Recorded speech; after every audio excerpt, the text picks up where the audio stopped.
It's senior day here at Southern Nazarene University football field as they take on the Henderson State Reddies for their final home game of the 2016 season. Let's get ready for some football. Fingerpaw flips it over to Starkey for the slam. He's going to step up in the pocket, looking to throw. He's got a man! Alden Coleman Jr.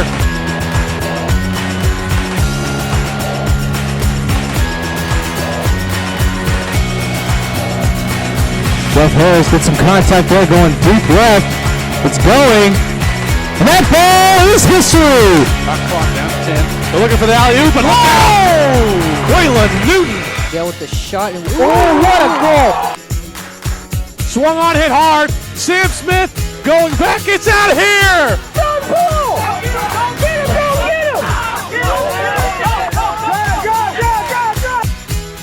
Berlin set Bowie. It's down for the kill. Courtney Bowie. Harry Boyd going to take a three. Yes, sir. Robinson finds 50 inside the box at the top. Goal! It's over! The Crimson Storm have won!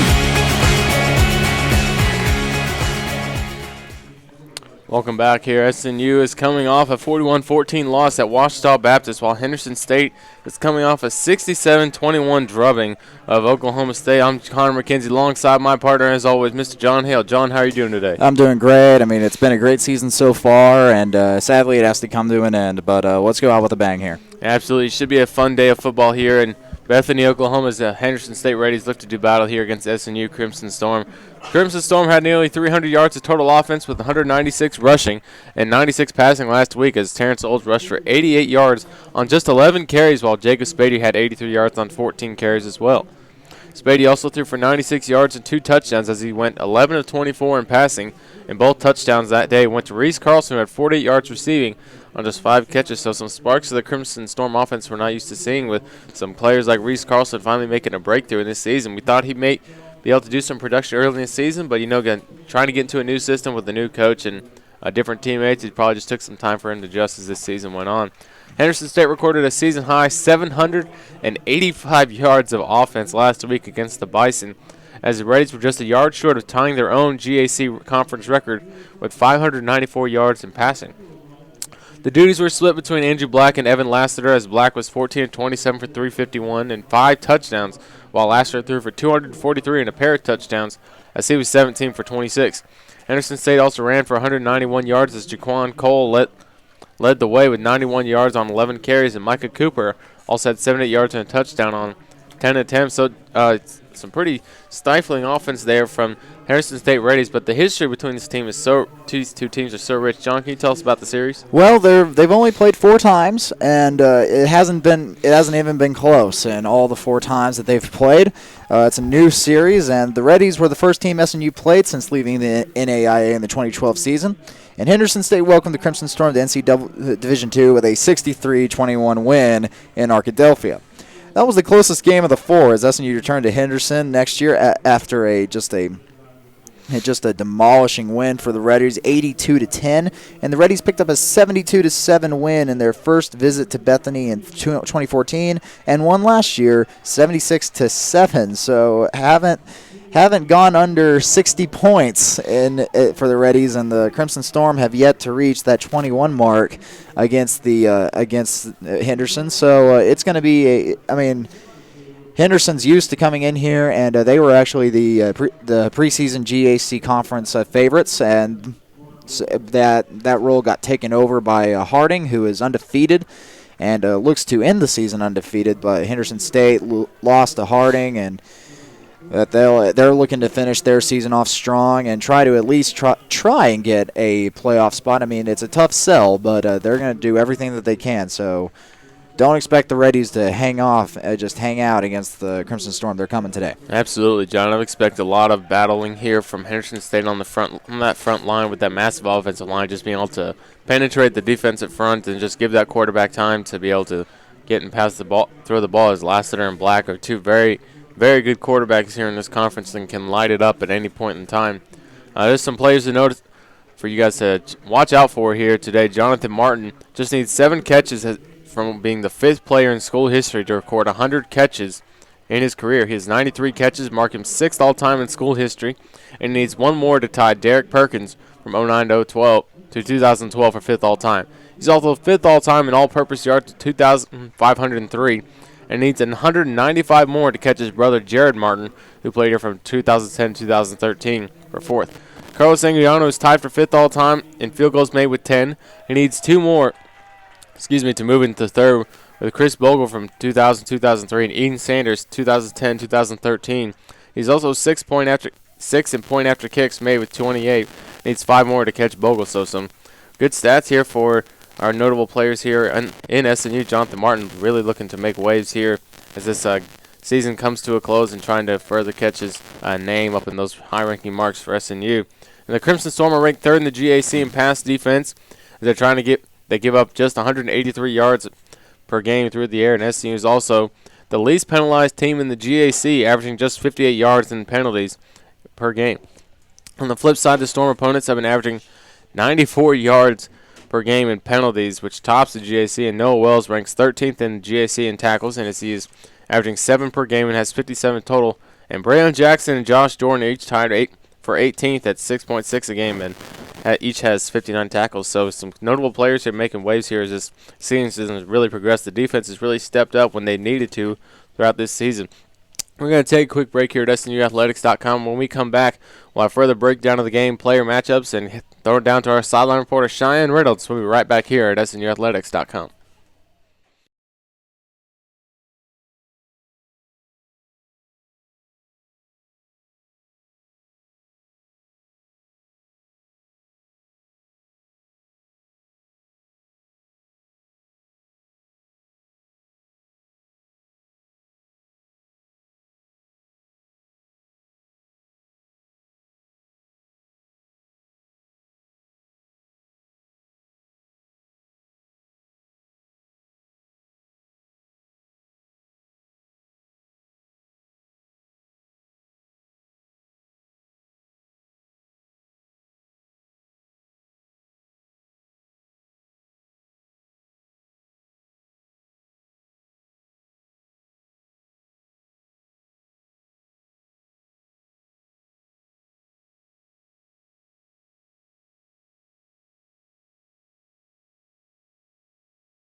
Welcome back here to SNUathletics.com. I'm going to throw it to our sideline reporter, Cheyenne Reynolds. Cheyenne, what you got for us? Hey, guys. Well, one thing I've noticed today is it is just such an amazing, beautiful day out here, and it's definitely shown through SNU's football team warming up. They looked really good out here, just really great high energy, and, I think this being senior day for a lot of the seniors, they're just going to leave it all out on the field and kind of just play their hearts out. Last home game, and last SNU career college for most of these guys. So I think it's going to be a really nice day just to see their passion come and just this team pull together. Yeah, it should be a fun one here today, Cheyenne. It's going to be a fun day. A lot of emotion here as our seniors going to be moving on from us after this season. So thank you, Cheyenne. We'll keep you around for some updates there on the sideline. Thank you, Cheyenne. Thank you.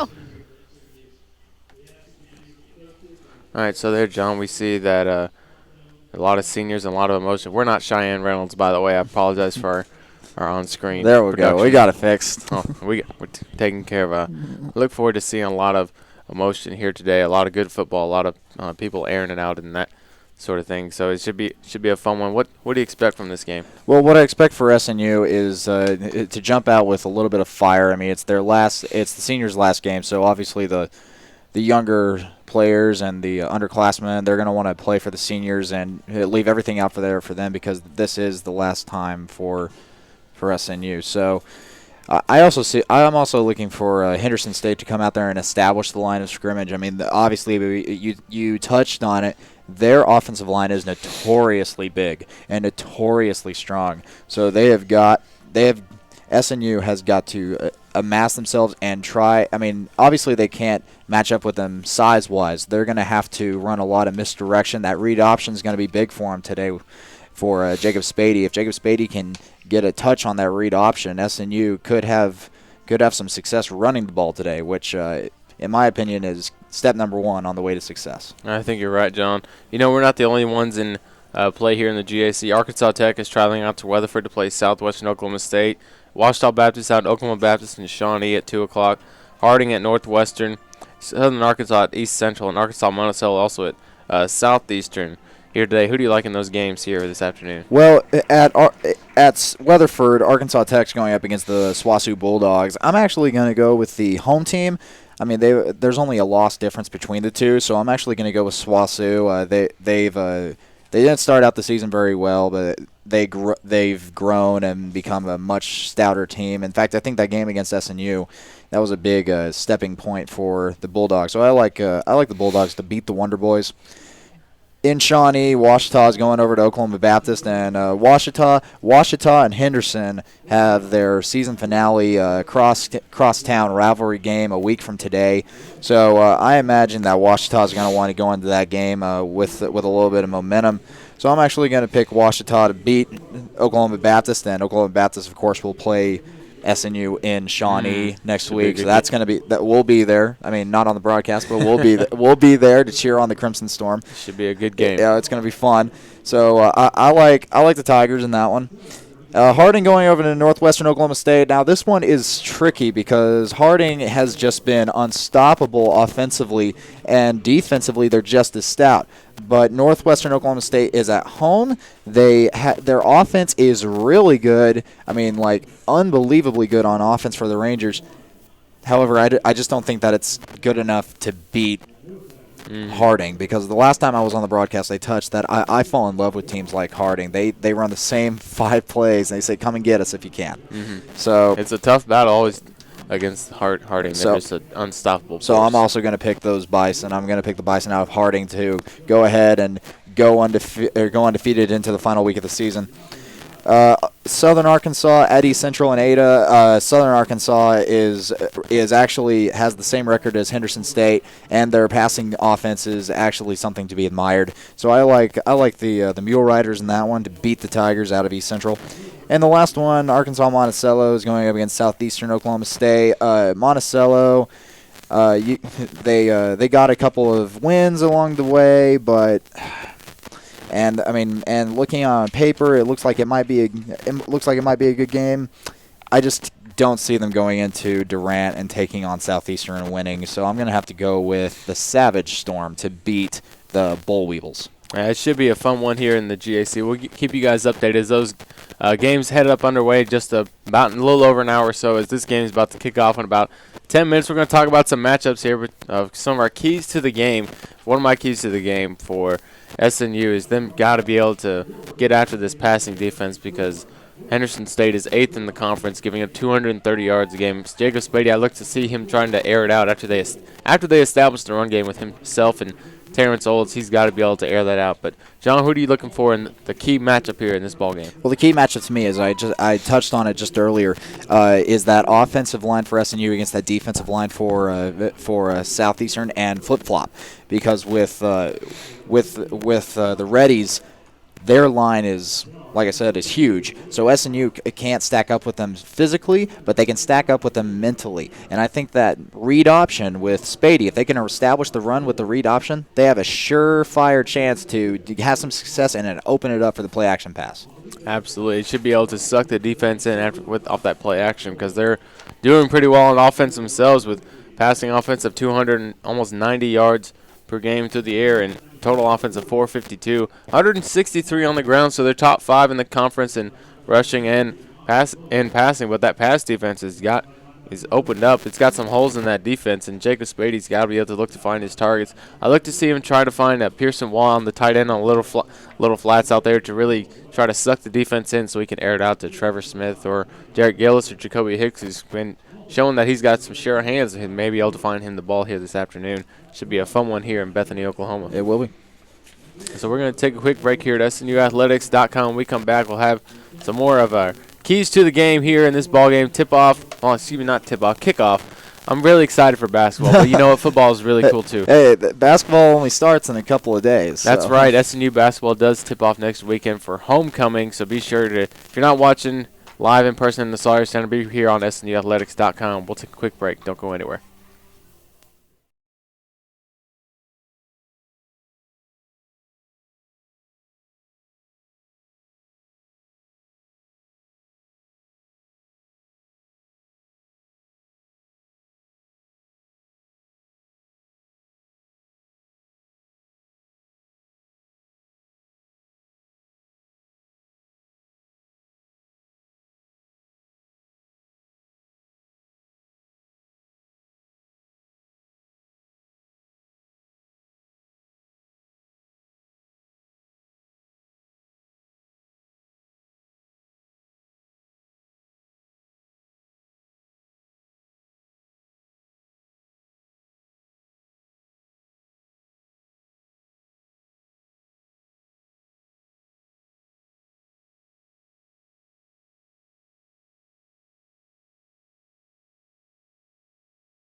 Welcome back here to SNUathletics.com. At the coin toss by our captain for today, Dakota Chandler. Henderson State is elected to receive the ball for the first half, and SNU will start off on defense. Start off this last home game here in Bethany, Oklahoma. It's senior day, a lot of emotion, a lot of fans here. It's a packed house here on this side of the field. John, what do you expect to see here from both our boys here today? Well, I'm looking to see, like we were talking about. I mean, it's going to be an emotional game for the SNU Crimson Storm. It's their last game for the seniors on this field, so it'll be interesting to see how much emotion is displayed today. So, and as for Henderson, I mean, they're going to want to go into their final game against Ouachita with as much momentum as possible, because in that rivalry, it doesn't matter who has had the best record. It's just who comes to play in Arkadelphia. Absolutely. It should be a fun one there that next weekend in Arkadelphia between Ouachita and Henderson State. As we already have our first off start of the game as the ball falls off the tee before Anguiano can set to kick. Back to receive for the Reddies are number 12, Jacoby Lewis, and number 20, Zachary Lavender, as the ball comes back the way, and he's just going to take a knee 8 yards deep into the end zone. Good kick by Anguiano. A little help with that wind coming from southeast to northwest, just enough to push the ball back towards the back of the end zone. So SNU defense will take the field and get ready to go against one of the best offenses in the conference and one of the better teams in the country. They did start off pretty well in this season until they went up against Harding, who was number 15 at the time, and Henderson State about number 9 in the country, I believe, and just got waxed 35-3. So they've really tried to come back and get back in the win column. They're now 7-2 on the year. Well, it's imperative that the Crimson Storm get off the defensive side of the ball. There's a good play made by the Crimson Storm defense. Getting us started. I do believe that was number 36 for the Crimson Storm, Stephen Price, out of Duncan, Oklahoma, making that play. And it's going to be big for SNU to get off the field because, like we were talking about, Henderson is really good up there on the offensive line, and they can beat up on teams. Yeah, Andrew Black in the start here today, Jaquan Cole, as Black throws it out on the far side, right, finds Whitehead, shaking up the right side, breaking tackles at about the 35-yard line. I believe that should be good enough for a first down. We'll see where they mark him. Looks like and it is a first down for the Henderson State Reddies, 2 plays in. And it looks like Henderson likes to see. Henderson is a different team than Harding. They'll go spread it out, and they'll go hurry up, and they will spread it out. 5 receivers here. Black comes out 5 wide, finds a man on the slot, streaking up the middle and carrying defenders down to about the 46-yard line of SNU. So just 3 plays into the ballgame. Henderson State already in SNU territory, John. There was nothing flashy about that play. 5 receivers spreading out the defense and putting in a spot route right there in between the linebacker and corner. Just trying to find the holes of the defense as Henderson now comes with trips to the right, 1 left. Single back to the left of Black. Sees the ball, fakes it to the left, fires it out the left side, shaking and baking defenders up the left side. I believe he just has enough for another first down for Henderson. We'll see where they mark him. It looks like he'll be about a half yard shy of the first down. So second down and 1 now coming up for the Reddies. Already coming out firing and 4 plays in SNU territory. Pressing to get on the board early. Handoff up the middle. He's got a big hole up the middle, shaking and baking defenders, trucking the SNU safeties as Carmouche went flying to the floor after getting knocked down by Cole. Well, the first down set up at about the 23, 24-yard line of SNU. That was just a good run, a good blocking there from that offensive line, being able to move piles, and Cole really doing a lot of the work. Juking out defenders. Black fires back to throw. Throws it to Cole on the flat on the left side. Trying to spin around. Noah Wells gets dragged to the ground. Second down and long coming up for the Reddies. Now that's a great open field tackle made by Wells. I mean, there's just a lot of space out there for those Reddies to work, and he was able to corral the receiver down. Running back changes. Jeremy Wilson in behind Black. Off. Snap, Black going to take it and run it. He's got some room up the right side and gets pushed down at about the 12-yard line. Oh, excuse me, about further down after the contact. He'll move to about the 8. First and goal set up for the Reddies. Not even 3 minutes into this first quarter. We just see how dynamic and dominant this Henderson State offense is already on this opening drive. Man in motion, Black hands off the middle to Wilson, darting over defenders, trying to get across the goal line, and he's in for the score. Jeremy Wilson in for the Reddies. Puts Henderson State up 6-0 with not even 12 minutes left in this first quarter, John.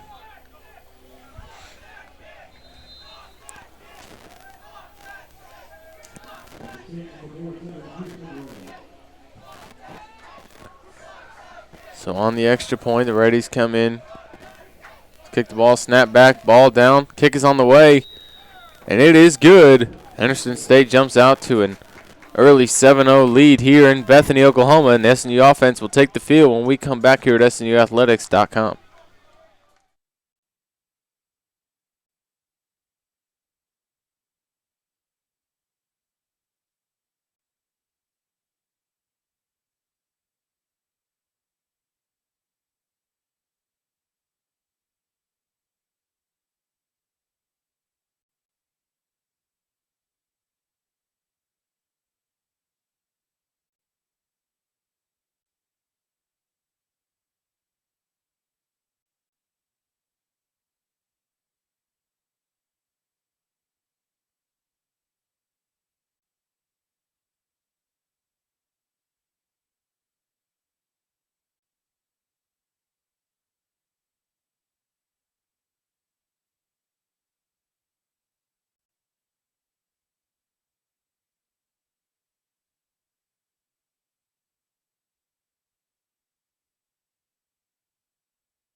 Welcome back here to SNUathletics.com after the opening 65-yard drive. Thereby, the Rays able to put points on the board.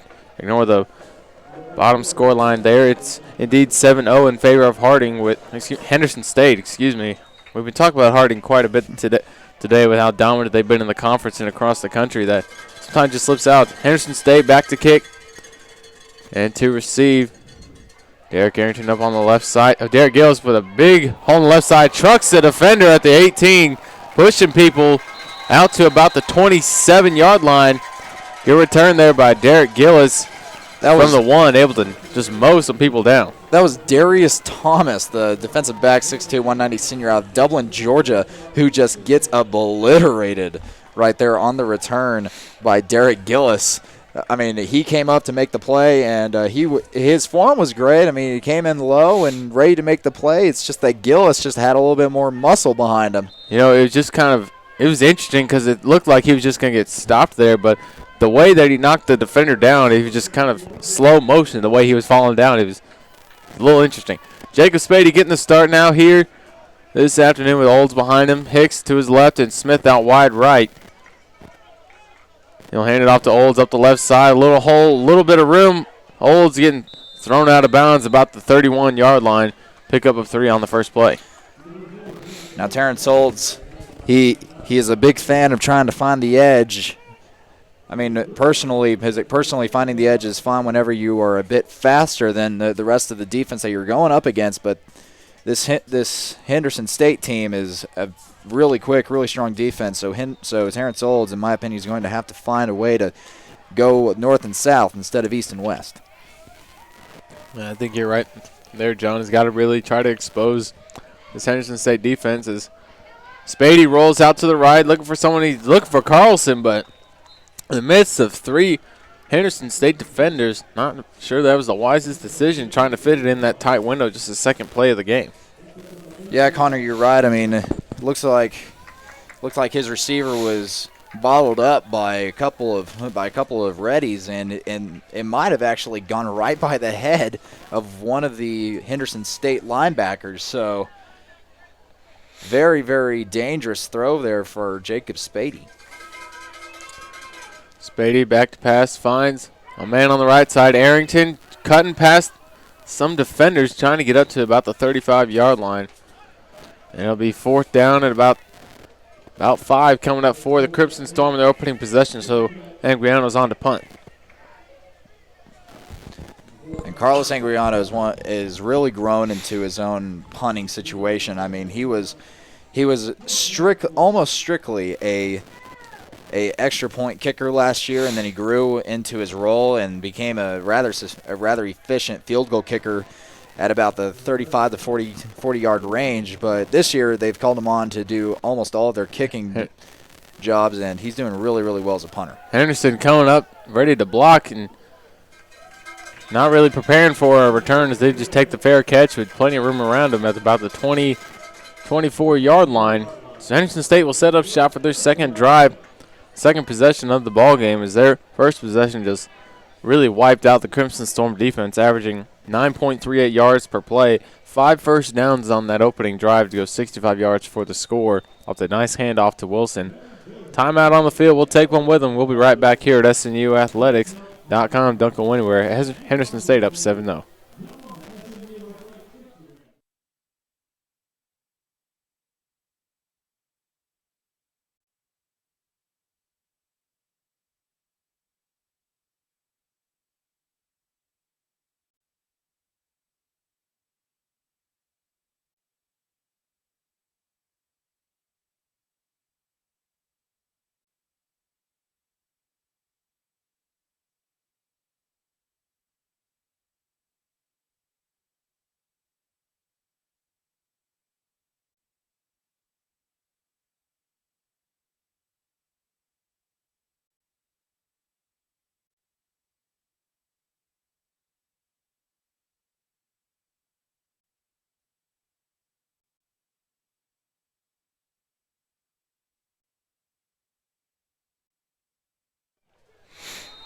Welcome back here to SNUathletics.com. Henderson State set up shop here now on the 24-yard line, trying to replicate their first drive as Black hands it off the middle. Running back trying to break a tackle off Noah Wells, but he's locked in and drops him for a short loss at the 23-yard line.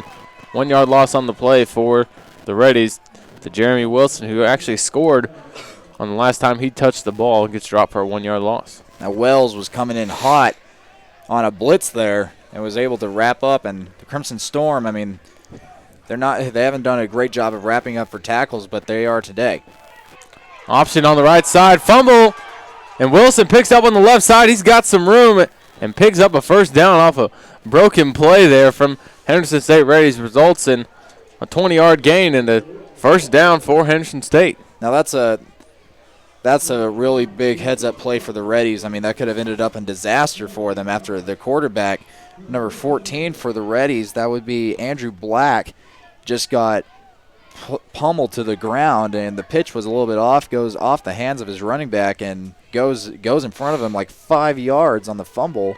Could have been a whole lot worse for the Reddies. Instead, they get a first down out of it. Black throws it out to Whitehead across the 44-yard line, able to pick up a couple after the catch up to the 46-yard line. Second down and 5 coming up for the Reddies.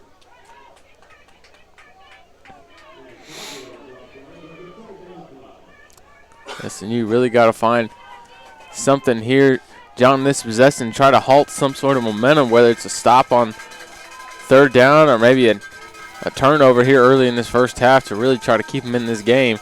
As Black's going to keep it up the middle, trying to fight for extra yards in the first down. He's going to be coming up short. 3rd down and 1 coming up for the Reddies. We'll see if SNU's got a stopping here early. Now, the Crimson Storm haven't been the best defensive team on 3rd down. That's got to change today, and they're going to have to win 3rd down if they expect to win the game. Absolutely, John, as Black comes out shouting instructions, trying to guide the team. Black changes the play, sends receivers in a different formation out left. See if they look to hand it off to Wilson out the middle. And they do. Wilson got a little bit of room, shaking and baking defenders, bounces out the left side, got some more room, picking up a block, comes out of bounds at about the 39-yard line. And they spot him officially at the 38-yard line of SNU. big first down there for the Reddies, and SNU not ready there on that possession. Now Wilson is a really shifty back, so he's going to have to, so he's able to jump juke very, very well and find those open slots, as you saw there.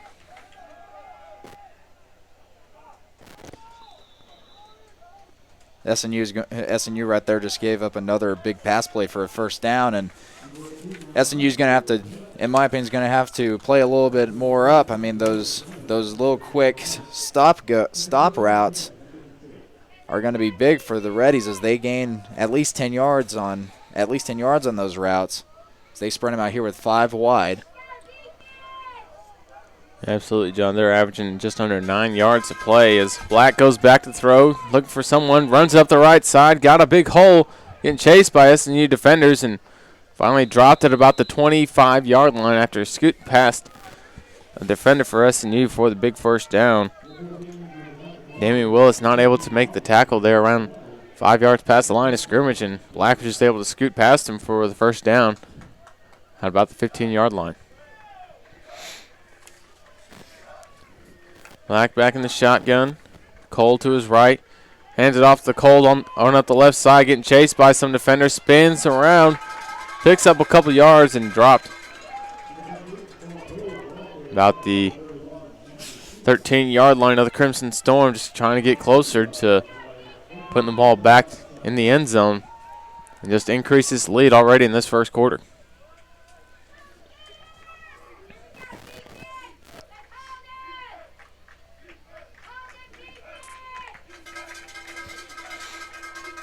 Black on the option. Jukes past the defender. Still scooting past people. This Andrew Black is one shifty quarterback, John. He's able to make some really good reads and some good throws here early on in this game. We see why their offense has been so dominant here this season.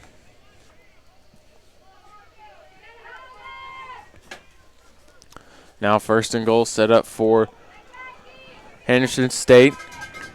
Cole back behind Black. Hands it off up the middle. Got a little room. Trying to scoot past defenders. Diving pass towards the goal line. It looks like they mark him just short at about the 1-yard line.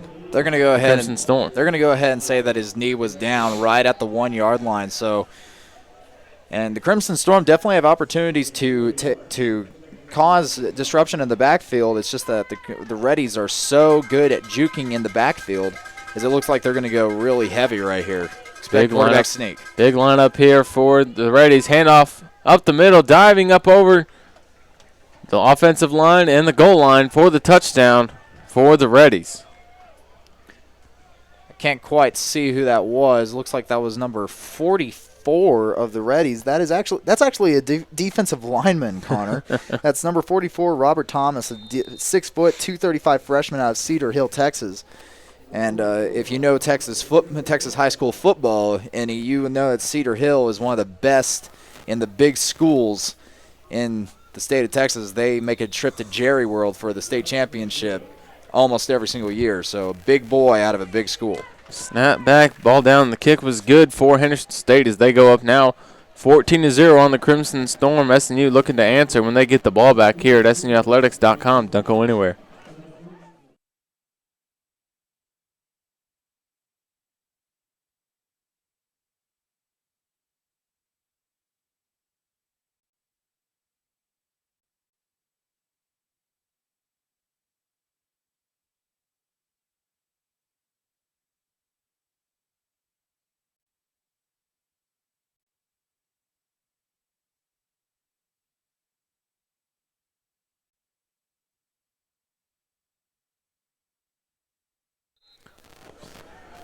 Welcome back to SNUathletics.com. Henderson State Reddies on the board again as another short run on first and goal for the Reddies.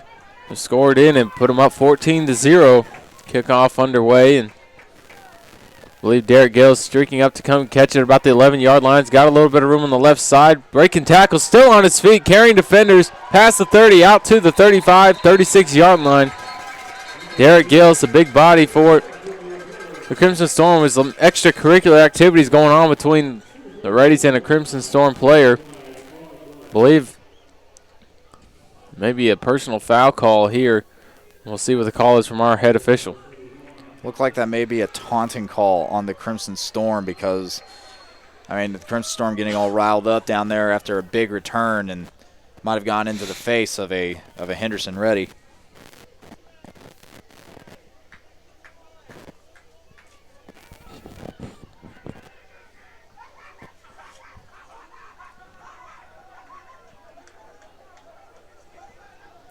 And Coach Lambert kind of deploring what was really going on. We'll see what our official's call is here in just a second.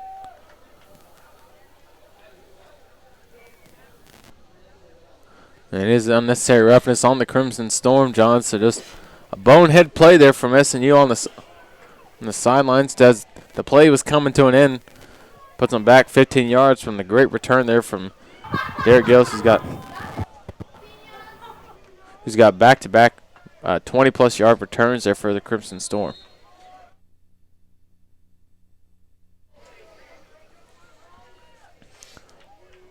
SNU looking to work here. Jacob Spady comes out at the 20-yard line.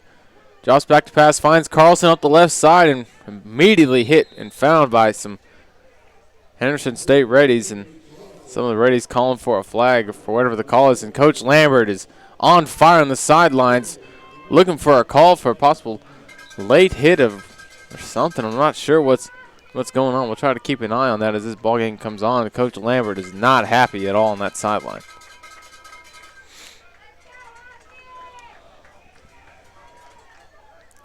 Jacob Spady back in the shotgun with Ramos to his left.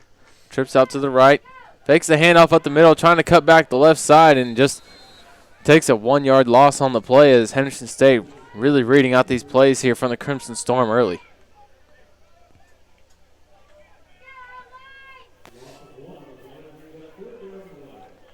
That'll bring it up 3rd down 11 now for the Crimson Storm with some subs coming in now with Smith coming out, Hicks and Arrington to the left.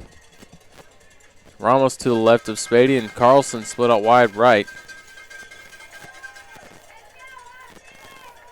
And Devin Brady in the tight end slot for Crimson Storm. We'll see what Spady comes out with as he shifts Ramos to his right.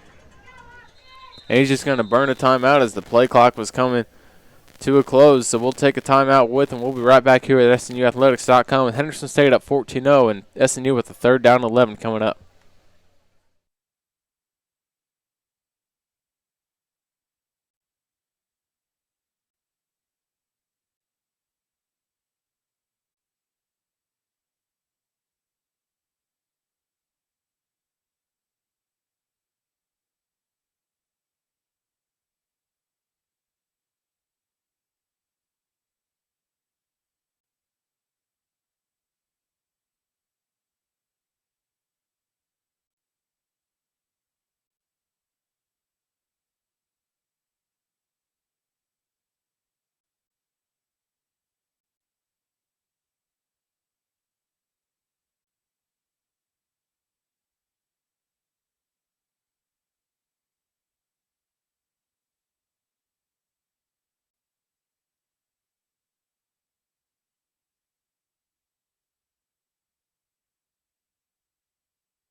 Ramos again up the right side after a great first down run. That's picking up some good blocks there.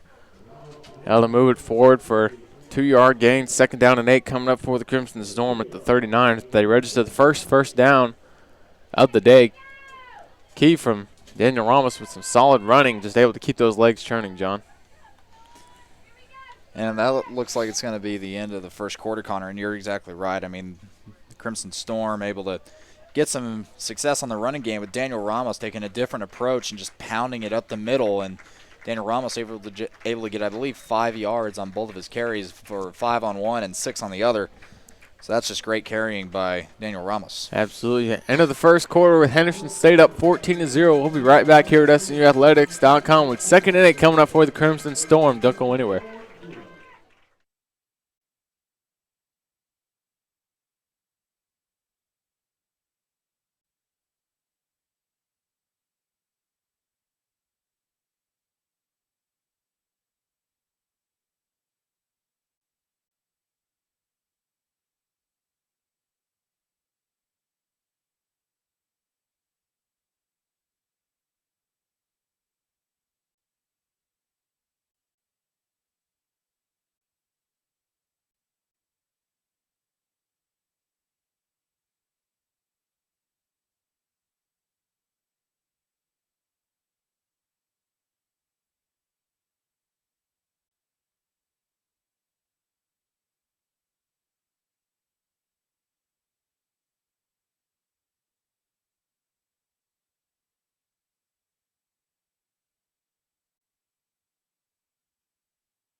Welcome back to the action here at SNUathletics.com. SNU starting off the second quarter with the 2nd and 8 at the 39-yard line. Spady throws out right, gets cracked by Henderson State defender Matthew Serrate. Left out to dry there. After free man number 4 for the Reddies comes up and just absolutely cracks Serrate on that play. Now that player for Henderson State is lucky that Serrate had his back to him. If he was facing upfield, that might end up being a targeting call because he was leaning in right with his head. So I'm not sure that play would end up on the SNU highlight reel, John. I don't think it will. Might end up on Henderson's. Just might. It's now 3rd down 11 coming up for the Crimson Storm. 39-yard line. Trevor Smith signaling that he's all by himself. We'll see what Spady comes out with twins to the right. It's going to be a delay of game call. You're right, John. Delay game for the Crimson Storm. Not what they were looking for after they're able to pick up the first down to start to close to that first quarter. SNU now moving backwards here these last couple plays. They started out this drive so well, pounding it up the middle with Daniel Ramos. So now Jacob Spady obviously going to have to try and go up in the air. Don't believe Spady's had quite a few throwing opportunities this afternoon. They've really tried running the ball at the middle. Smith comes in motion behind Spady and Ramos. Option out left. Spady faking it to Smith. Finally gets it up to Smith at about the 40-yard line. Able to pick up a couple, but not enough for the first down. It'll be 4th down coming up for the Crimson Storm for their, I believe, 4th punt of the ball game.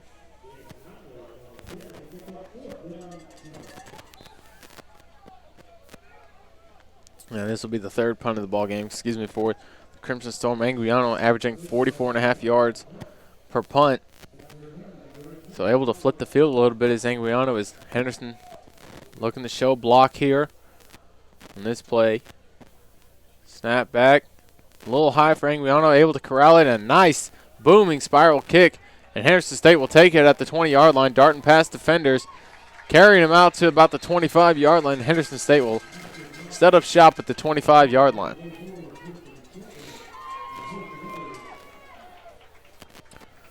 So Henderson State, John, through these first couple drives we've seen, they've come away with 2 touchdowns and punted on their last possession. Henderson State, Andrew Black is 6 for 6 on the day with 58 yards passing, and they already have 102 rushing yards on the day and Look at this, 10 first downs through one quarter for Henderson State. That's quite an accomplishment for a team to achieve 10 first downs in a first half, let alone one quarter. And you're right, Connor. I mean, just 10 first downs as opposed to SNU's just one. And we've been talking that SNU is really going to have to step up on the offensive side of the ball if they want to compete, as they're amassing only 24 total yards today. I mean, after 3 negative passing yards on a big hit after Surrate actually caught one. So, I mean, it's just been all Henderson today. But, I mean, SNU with on the stat sheet as dominated as they've been, they're still in there. They're still in the game. Absolutely, SNU. It's only a 2-possession game here, John, with 13-12 left in half. SNU, if they're able to maybe grind out a stop or get a turnover on this side of the field, it could go well and make this game pretty interesting as we go further along in this ball game.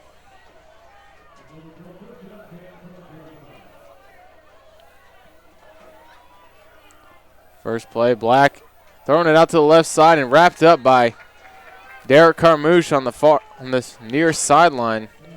It's number 18 for Henderson State. Al Lasker gets dragged to the ground for a short gain of about 3.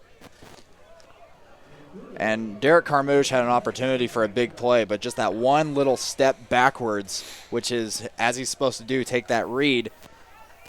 If he would have attacked that ball immediately, he could be going the other way with a touchdown. Black goes back to Lasker up to about the 34-yard line, just short of about the 33-yard line. They'll officially spot him. Looked a little short of where he was at. Third down and 2 coming up for the Reddies. See if SNU can muster up a stop with Black in the shotgun.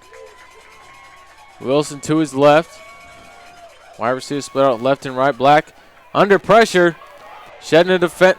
There are the blockers, and Black's going to throw it out. Finds Whitehead about the 44-yard line, carrying SNU defenders out past the 50 to the 48-yard line for a big first down. It looked like Black was going to take a sack there deep in his own territory, but was able to evade it and just pick up the first down. I believe the SNU Crimson Storm was looking for a holding call as he was being attacked by a big guy from SNU, but Black was.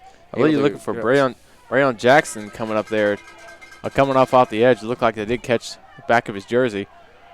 And Andrew Black evading pressure again. SNU really trying to come after the quarterback here as the throw out to the near sideline on the far left. A big throw there from Black to find Lasker at about the 27-yard line of the Crimson Storm.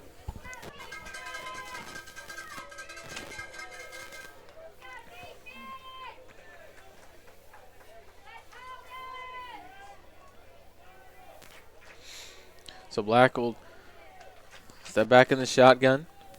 Wilson to his left. Hands it off up to Wilson. Nice hole up the middle. Able to scoot past a couple defenders on the front lines.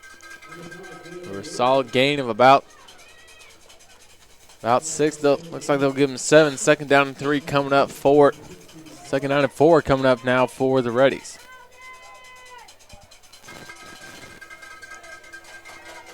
Black back in the shotgun, set back to pass, pumps once, throws towards the end zone. He's got a man. Makes the grab, and he will score. Late call from the officials before they call it. Some extracurriculars going on between some players. I think one of the SNU players ran into the chain rope there on the back of the end zone. It's a little close to the end zone, and he is down, not moving. Looks like he took a big shot there. Not sure if he maybe collided with somebody, but they wisely snapped that chain rope and just get that out of the way of the players because they're still down. I'm not sure who was out there on the coverage, but everybody down taking a knee. It must have been a big collision. We're not sure what happened, and they immediately call IMSA out here for this down SNU player. And it looks like he's moving his head and can't quite see exactly who that is. But he's moving his head. It looks like they're looking at his knee.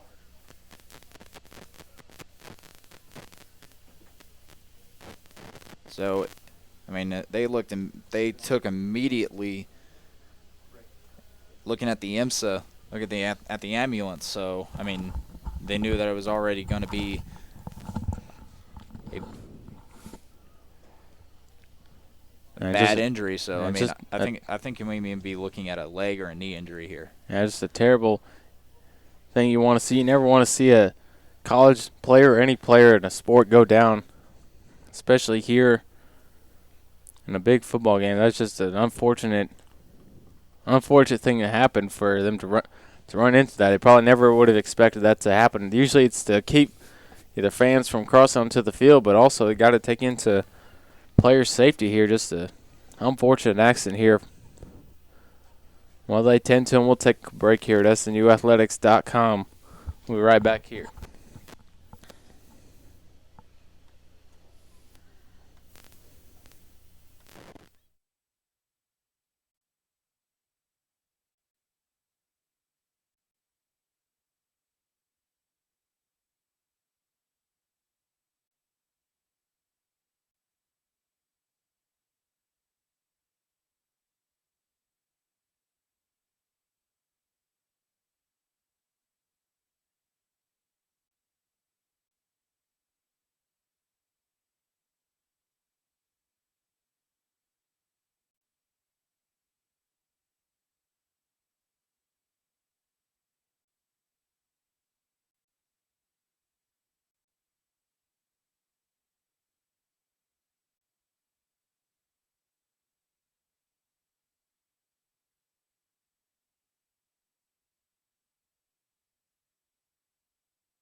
Welcome back to SNUathletics.com.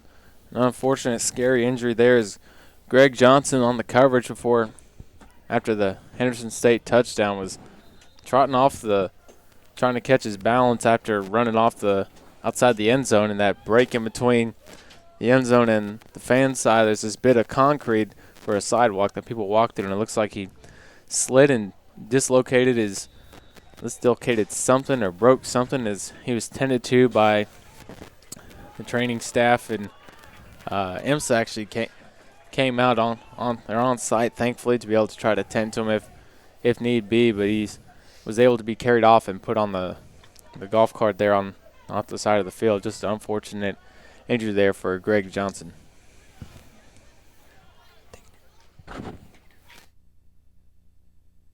And we're going to take it down to our sideline reporter, Cheyenne Reynolds. Cheyenne? Hey guys, just seeing that was definitely a big, tremendous effort from Greg Johnson.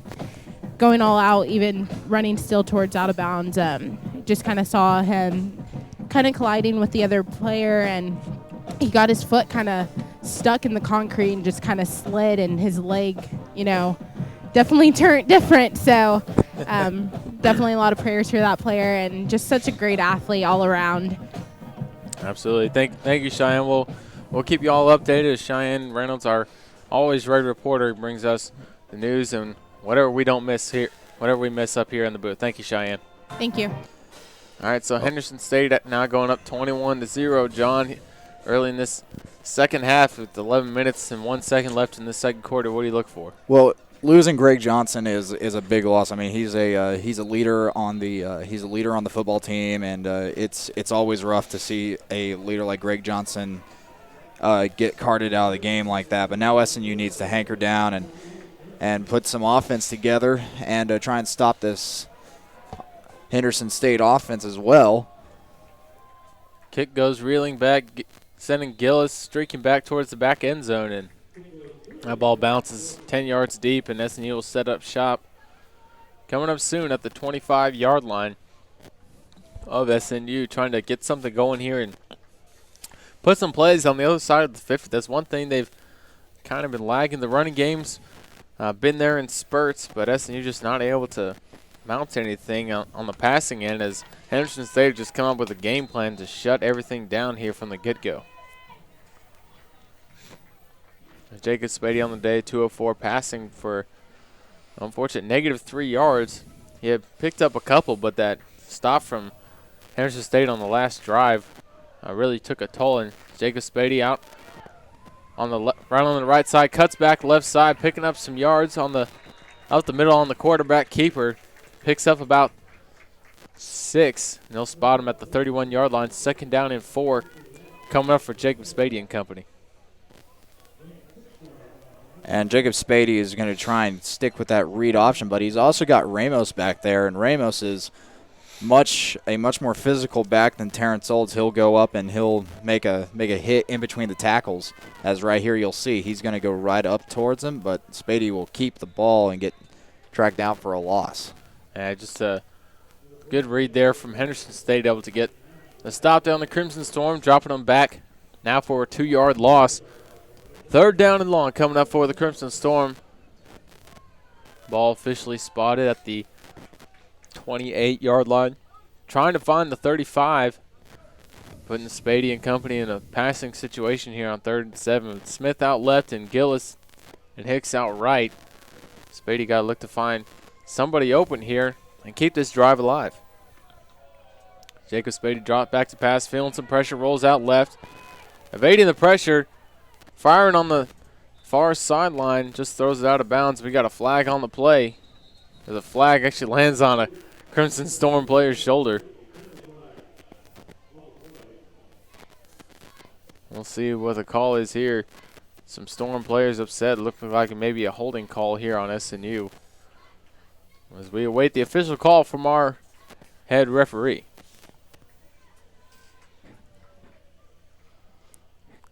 And it was right there in the middle of the pack while the play was off towards the sideline. So, I mean, it was right there in the middle, so it could be any number of things.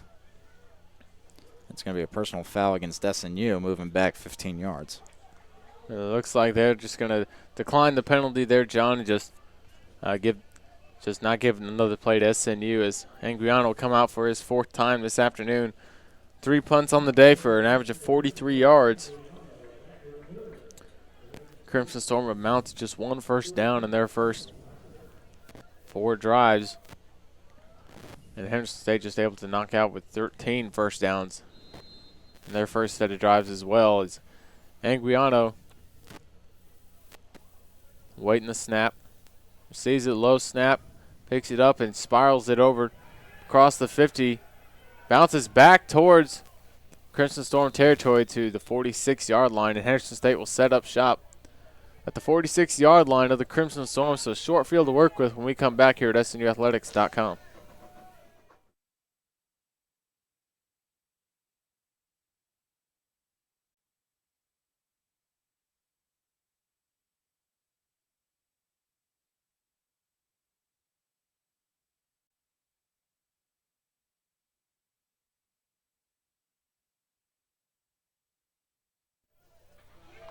Welcome back here to SNUathletics.com. Henderson State with the handoff up the middle, and we got a whistle here on this first play for Henderson State.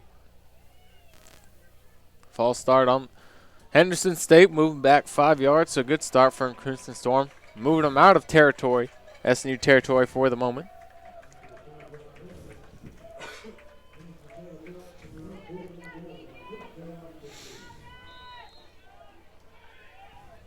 So Henderson State will come out now, 2nd and 15 with Black in the shotgun, directing traffic on the play. It looks like we'll have a, not sure what, legal substitution now for the Ready. So back-to-back blunders now for Henderson State, sending it back now 10 yards. Set up a 1st and 20 now for Henderson State. Just it's not a smart set of plays here for the Reddies, Sean. Yeah, coming out after a kind of a lull in the action with Greg Johnson's injury. I mean, the Reddies just kind of don't have their heads on just all the way, but that'll change very quick. I guess you could say they weren't ready. So Henderson State now 1st and 20, Black back to pass, feeling the pressure, pumps once, evades the sack from the Crimson Storm, can't evade it again, fumbles the ball. I think the Crimson Storm have it around the 35-yard line.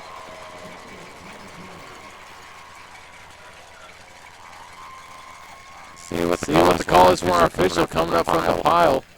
I believe Henderson State says they jumped on it. They do. I'm not sure how they got that there. There are 3 Crimson Storm players circling around it, but Henderson State able to come up with it. Second up, setting up. Long second down. Here for Henderson State. Well, SNU did have that to begin with. If the Crimson Storm did have that to begin with, then it was wrestled away by the Reddies at the bottom of the pile.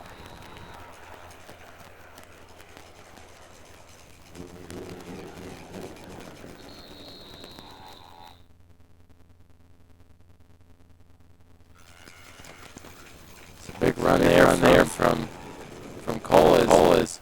Noah Wells took a shot there on that play. Not sure what may have got him. The trainer comes out to him. Let's see what happened here. Brown Jackson come in for a brief moment. While Wells sits on the sideline for a second, shaking his head. Must have gotten shook up somewhere. See, keep you updated here as the game goes on. Coach Lambert having his way with the official, giving them everything that they want to hear. 3rd down and long coming up for Henderson State. Black back to throw. Finds his man over the middle. Not being able to get back to the original line of scrimmage is cold. 4th down and long coming up for Henderson State. You know, I'm not sure what happened here. They had fantastic field position to start off this drive. And then back-to-back bonehead plays, sent them back 5 yards, and then the fumble, setting them back for an impossible situation of 2nd and 30. MCU were able to take advantage and just keep them at bay and set up a 4th and 10. Good stop. You know, usually, I mean, Black can keep a play alive like that for as long as he wants, but whenever it's He can keep play like that for as long.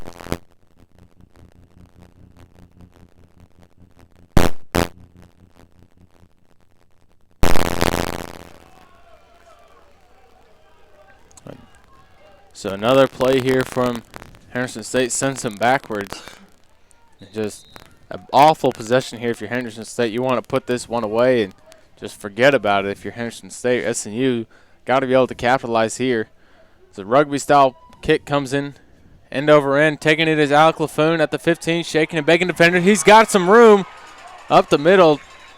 Chased down by a Henderson State defender at about the 27-yard line. SNU will set up shop with some good field position after the big pickup there from Alec LaFoon.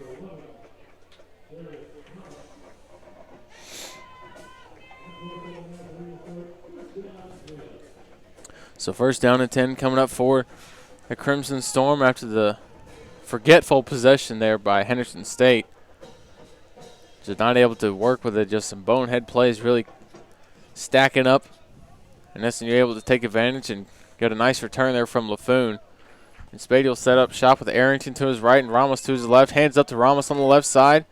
Looking for some room, trying to bounce off a tackler at the 26-yard line. Able to get back and mount up 1 yard there on the play.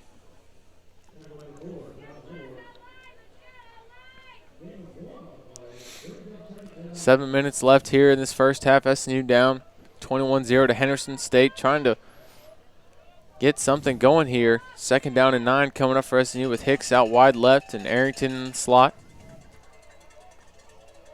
Spady in the shotgun sends Martin in motion. Option out left side. He got some blockers. Spady, gets chased down from behind. He had some room out there close to the far sideline as some John continues between the Storm and Ready players.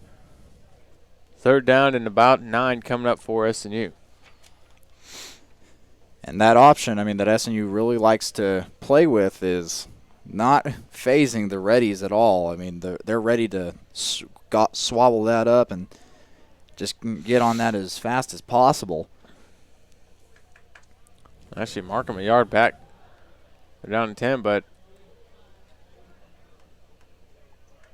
so it's the decline of the penalty there by the Reddies. Not sure what the call was there. Third down and 10 coming up for SNU with 6.5 left. Play clock close to winding down. SNU's got to get set and get this play off. 10 seconds left now on the play clock. Spady directing traffic. 5 seconds now. He's got to get this play off before the clock winds down. Arrington in motion. Spady step back to pass. Looking. Runs up. Trying to find his man over the middle. He had Arrington. Had both hands on the ball. Just gets knocked away by a Ready defender. Looked like that one might have actually been tipped by a linebacker before it even got to the hands of the receiver. I think they're pretty fortunate that it even got to, because it was tipped about 5 yards out of it coming out of Spady's hands. Able to find SNU receiver, but just could not hang on to it for the catch. Fourth down and 10 now for the Crimson Storm.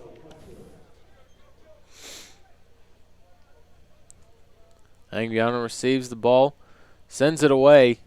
Angling towards about the 43-yard line, takes a ready bounce past the 45 to the 46 of the Henderson State Reddies. And they'll set up shop there at the 46-yard line here in a bit. So SNU coming out trying to get another stop and just keep Henderson State at bay and just hope their offense can get something going here, John. And Henderson State, I mean, they just had their worst performance of the day offensively. And now SNU is going to try and replicate that, and they were able to cause a fumble. But now it's all up to SNU to try and replicate that performance, and Henderson State to say, no, we're up by 21. Let's go back to what worked. And off up the middle, Wilson spinning off defenders close to the first down. We'll see where they mark him off the great blocking there from Henderson State. They will just move piles. And it'll be second down and a long yard coming up for the Reddies as Black steps back in the shotgun. Wilson offset to his right. One man out left and right. Throwing towards the left side. He's got Lasker wrapped up by Carmouche. I believe they'll give him the first down with his forward progress. Stopped just past the first down. And first and 10 coming up for Henderson State. Now at the 43-yard line.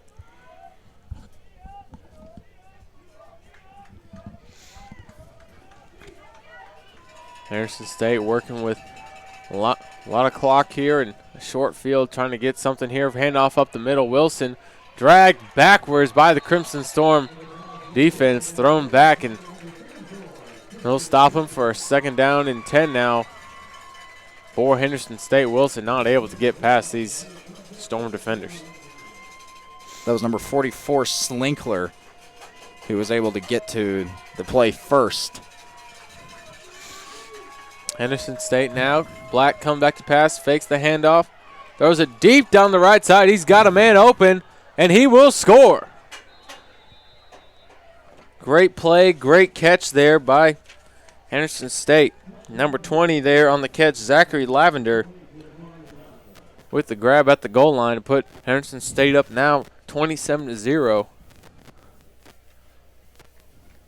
And is looking to make it 28-0. Kicker Houston Ray, 6-foot junior out of Owensboro, Kentucky, as he awaits the snap for the extra point.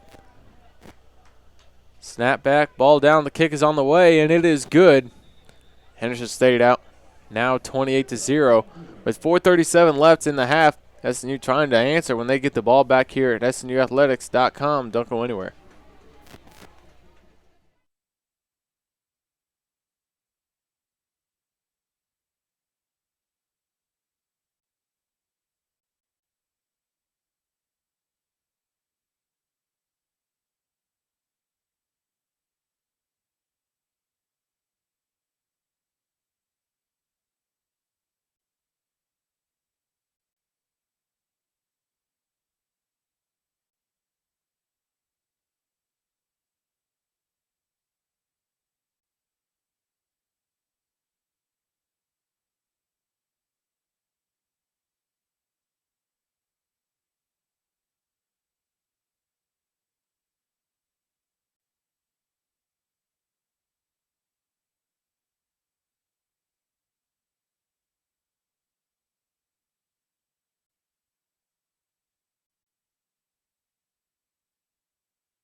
Welcome back to the action here at SNUathletics.com. After the extra point, Houston Ray set to kick off to the Crimson Storm with Arrington and Gillis back to receive. Ball angling back towards the back of the end zone. Gillis receives and he'll just take a knee.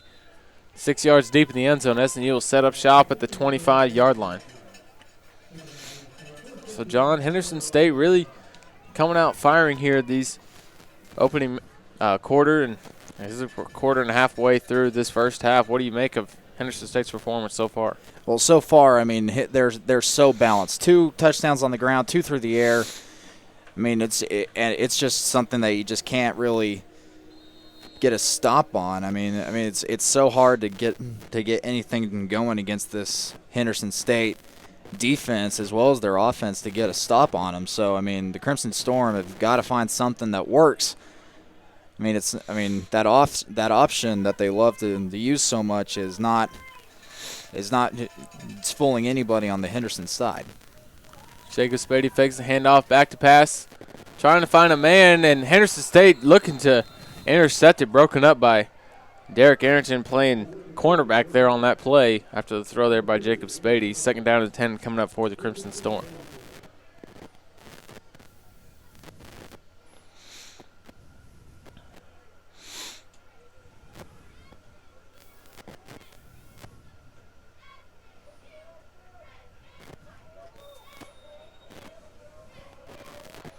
So SNU setting up shop now, 2nd and 10. Handoff up the right side. Ramos trying to fight for extra yards. Gets up about 2 on the play for 2nd down and 8 coming up for the Crimson Storm. They really tried to utilize Ramos as much as possible in these last couple possessions, John. He's able to make some ways here in pressing back towards trying to get past this Henderson State defensive front, but just not able to get a push here this afternoon. And a shovel pass right there, almost.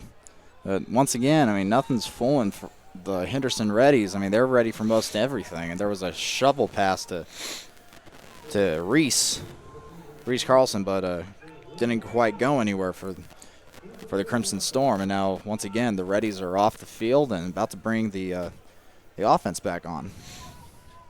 Back to receive the punt for Reddies number 10, Sheldon Watson, who's had one chance at returning here today. Is able to get past a couple defenders, but otherwise he's just been taking the nice as Henderson State bounces as Anguiano sends it back. A high spiraling kick back towards the 33-yard line. Watson able to make the grab, and Lasker able to make the grab and hold on to the ball. So Henderson State will set up at the 33-yard line of Henderson State.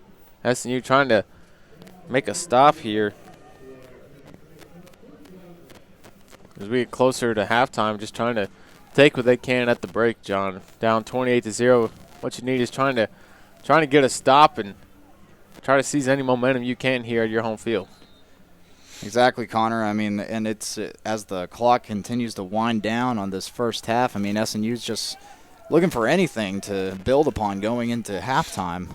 Black steps back to pass, feeling the pressure from Jackson, is making the catch is Whitehead on the left side. Wrapped up by Wells out of bounds. Big first down. Big play for a first down for the Reddies now to the 48-yard line of Henderson State.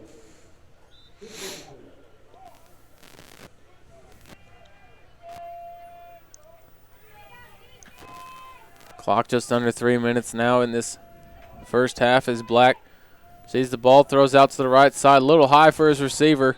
Second down and 10 coming up for the Crimson Storm. Excuse me, for the Henderson State Reddies. I'm sorry, ladies and gentlemen, I'm losing my words here today. You know, both teams are wearing red and white, so I guess it's okay to mix up, but SNU's jerseys are a little bit darker. So Henderson State now second and 10 after the incompletion there from Black.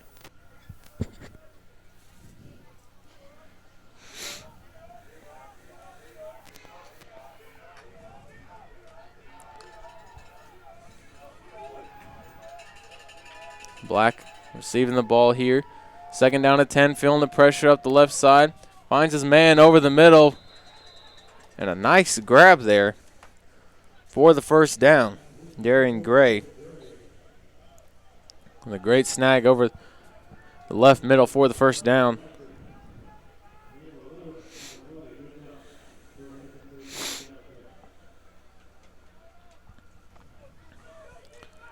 Henderson State really pressing here, second and 10.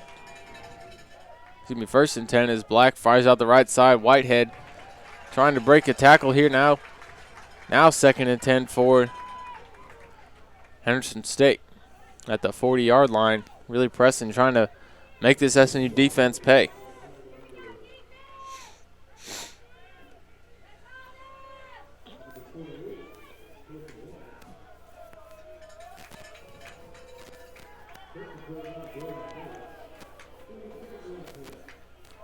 Black steps out the pass, pumps once, finds his running back over the right side in the flat, able to scoot past a couple more SNU defenders, setting up third down and short.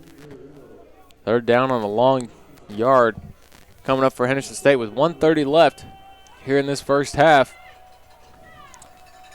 SNU's really got to lock down here and try to find some gaps and put some more pressure down that quarterback because he's had all day to throw here, John. Black has just been ultra protected by that big line that we've been talking about, so, and just going to give it off again. Then met at the line. It's going to be a stop, bring up a fourth down situation, it looks like. Good stop there from Ruben Demosthein, able to get the stop there against Cole and set him up for a fourth and short now. Henderson State, I believe, looking to go for it as they throw in some more big boys there on that front line. Jennar Johnson comes in, trying to plug up the middle there. Trying to lock up his brace there at the last second. Black shifting the offense. They're now into an I formation and fumbles the ball. Fourth down, stop there for the Crimson Storm after the fumble on the snap there from Black, not ready to receive the ball. Now 35 seconds left here in this first half. We'll see if SMU maybe try to air it out a little bit here at the end of the half, to at least try to put some points up on the board. Just a bad snap by the center to Black, and Crimson Storm able to jump on it. So just a little bit of a daylight going into halftime. 34 seconds left. Coach Lambert trying to rally the troops here with now the play clock starting out, trying to find a play here. We'll see if SMU chooses to air it out a little bit or just, it looks like they're setting up for a play, not taking anything lightly here in this first half. Sending now Arrington in motion. Spady back to pass. Got a man open. He finds him. Oh, intercepted by Henderson State off the tip by the Crimson Storm, and Henderson State will take the ball now back at the 40-yard line. Just an errant throw there from Jacob Spady, trying to find it in a tight window there in a mix of Henderson State defenders. Now 25 seconds left in the first half. See if Henderson State chooses to run a play off here or just take a knee into halftime.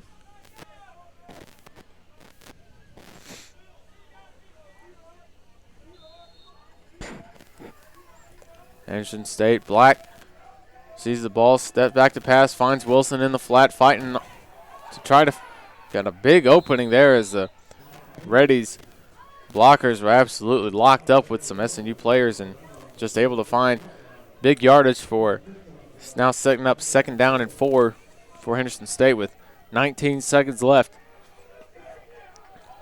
here in the first half. Another screen pass there towards Henderson State. And Lasker able to scoot past some Storm defenders in SNU territory about the 42-yard line. First down now for the Reddies, looking to keep pressure here. As 12 seconds left now in the first half. I'm really surprised that Henderson State's really pressing this way, John, and not just take a knee in the halftime up 28-0. Well, the coach for the Reddies, that would be Coach Maxfield, is playing a lot like I'm going to draw comparisons to Coach Harbaugh at Michigan. Coach Harbaugh as well as Field have drawn a criticism for being way up and but not taking a foot off the gas. They're just going. They won't stop. They won't stop competing. So that's what Henderson's going to do right now. They are going to try everything that they can possibly do and compete no matter what the scoreboard says. So yeah, SNU's really got to press here and just find something here to keep these Reddies at bay and try to catch them off guard here as they've just been cruising up the field here. Now 12 seconds left as Black steps back to pass. Got all day to throw. Fires on the far near sideline. Carmouche with the interception off the off throw there from Black. Making Henderson State pay for not taking their foot off the gas and just going into halftime. Back-to-back interception possessions here from both teams, John. And that's just effort on both sides, as one team doesn't want to take their foot off the gas and the other team won't stop playing. It's pretty lopsided on the scoreboard, but both teams are still playing football out there. Derek Carmouche now with his third interception of the season, been a bit of a ball hawk here these last couple weeks, especially at home. He's really able to come away and really deceive some of these quarterbacks on his coverage and be able to make some plays. So now 7 seconds left here in the first half. We'll see what SNU looks to do here with men split out wide, left and right. Carlson in motion. Spady sees the ball and hands off up the middle. And looks like they'll just run it to take it to halftime. And they will. Time runs out, and Crimson Storm heading to the locker room down 28-0 to Henderson State. Able to get an interception on the last defensive possession. And, John, what can you make here from the first half between both teams? Well, SNU is trying everything they possibly can to try and get some offensive production here, while Henderson State just knows how to get offensive production. They, like I said, both 2 touchdowns on the ground, 2 touchdowns through the air. it's just been all all Henderson State right now because their balanced offense and how fast they're going. SNU's just can't keep up at the current moment. Yeah, John, it's just been a dominant performance here from Henderson State on both sides of the ball. We saw some laps in their offense here the last couple possessions, either were a means of getting lazy because they see they're up by a couple of possessions. They kind of take the foot off the gas, and here it burned him with Black written ready to throw. Severely underthrew his receiver on the deep corner route, and Carmouche was able to make the interception to get a lasting play of the first half. So come off with some momentum. Maybe SNU can probably get on the board here in the second half and try to make this game a little bit closer than it is. I really appreciate the effort here from SNU able to just keep fighting, and just like as I mentioned here on this interception, Carmouche could easily just let that ball drop, but instead fought for it and was able to catch the ball before it hit the ground. So great play there from Carmouche. A lot of players here for Coach Lambert. It's senior day. There's a lot of emotion here. We know Coach Lambert is definitely a man for emotion here on the sidelines and always gearing his players to play every play like it's their last. So we'll see what SNU comes up with here in the second half. We'll be right back here at SNUathletics.com with the second half underway. Don't go anywhere.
Welcome back to SNUathletics.com. The Crimson Storm down 28-0 here as we get ready to kick off our second half of action here. John, what is something that stood out to you in this first half for SNU? Well, we've been talking about it all day. It's just how balanced the Ready offense is, as well as how dominant the Ready defense is.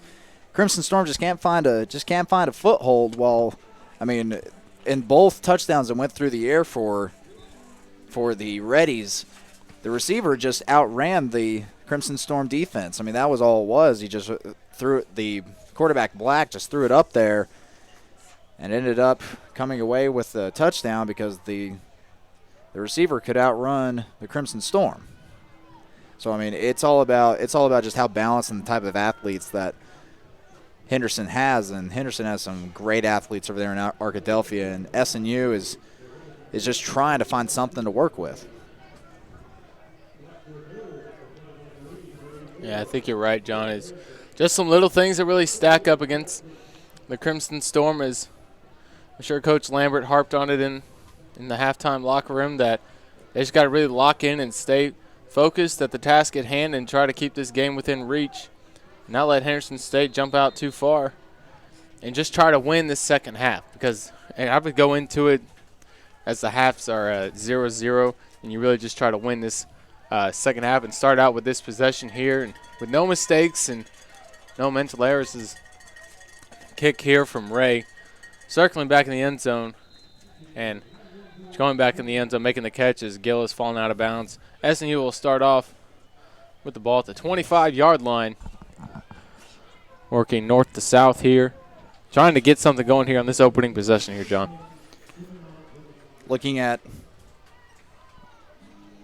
the Crimson Storm and the Reddies this past go-around, Andrew Black leads the Reddies in passing, and he's having a great day. 20 for 22 and 1 interception, 231 yards and 2 touchdowns with a long of 42, only giving up 1 sack, but that was a big one, as almost cost the Reddies a fumble too. So outside along that, rushing for Henderson State, Jeremy Wilson with 54 yards, 1 touchdown.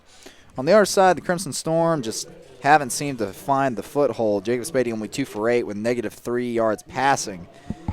And Daniel Ramos coming away with the most rushing, 5 attempts, 17 yards to show for it. So, I mean, it's just been all Henderson State today.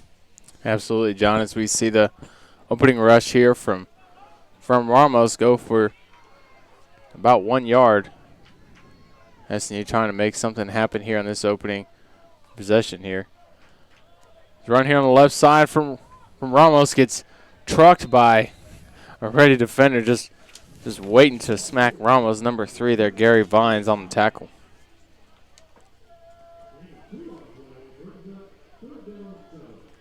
So third down and about 8. Third down and 7, where they officially mark him coming up for the Crimson Storm. Spady awaiting the play call here as play clock winding to about 14 seconds now. Directing traffic, sends Smith out right. Gillis split wide left. Leave Arrington in the slot and Ramos to his right. Arrington in motion. Spady out the pass, rolling out to his right. Sees Arrington in the slot, out about the 30-yard line for a pickup of 2. Going to be 5 yards short of the first down. 4th down and 5 coming up for the Crimson Storm in this opening possession.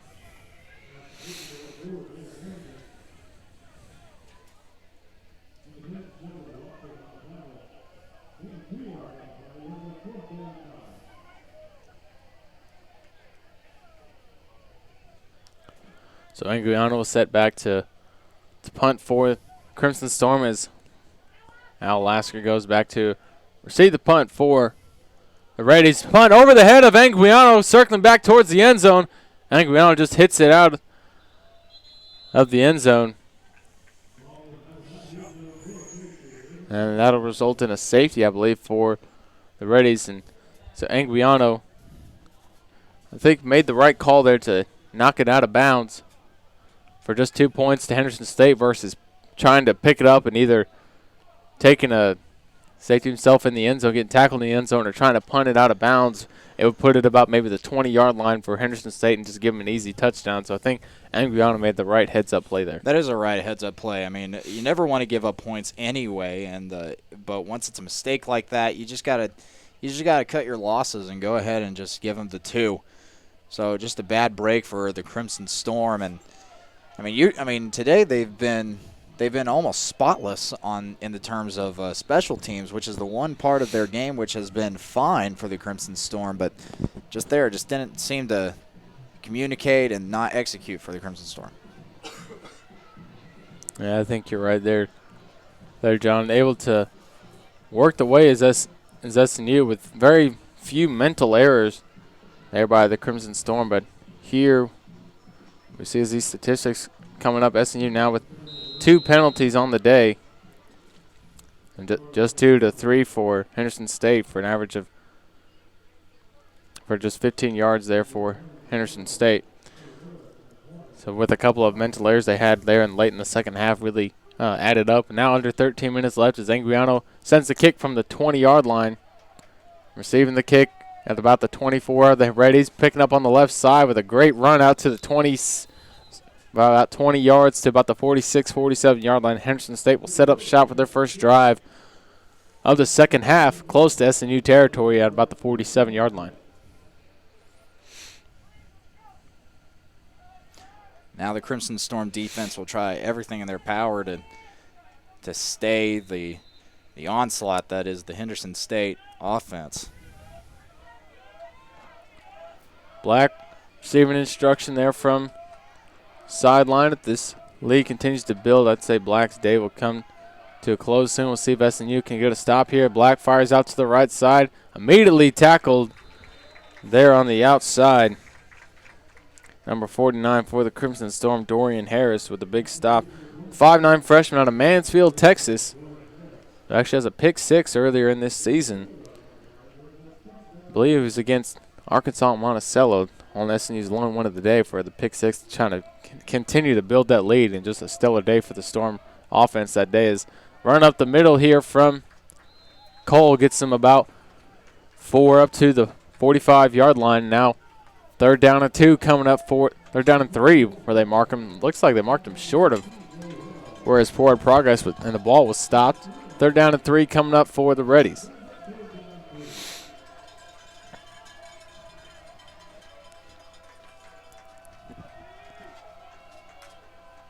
Black, with nobody around him, trying to pump, find some pressure coming up on the right side, and he was able to evade it and gets past the first down up to the 40, 42-yard line. First down and 10 now for the Reddies. Number 94 for the Crimson Storm. I believe that's Ruben Demosthenes, I believe you're looking for, John. Demosthenes. Just couldn't quite get that to roll off my tongue. Demosthenes tried to jump up and stop a pass, but that is rule el numero uno for a defensive lineman. Never leave your feet, because once you leave your feet, you have officially committed yourself to a play, and that's never a good thing for a defensive lineman. You never want to commit yourself too much to a play. And Demosthenes able to come back after that mental lapse there, as Cole was trying to work his way up the left side, and Demosthenes and Wells were able to stop him and send him back for a 5-yard loss. So 2nd and 15 coming up for the Reddies now.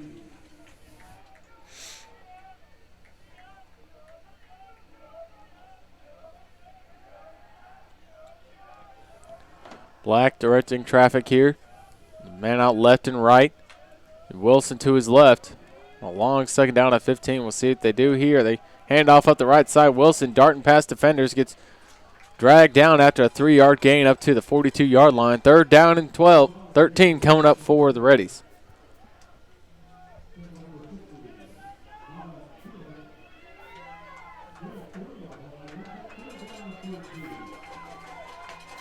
Big 3rd down stop here coming up, John, with Henderson State going backwards the last couple of plays, able to get 3 yards off the carry from Wilson. We'll see if Black looks to air it out here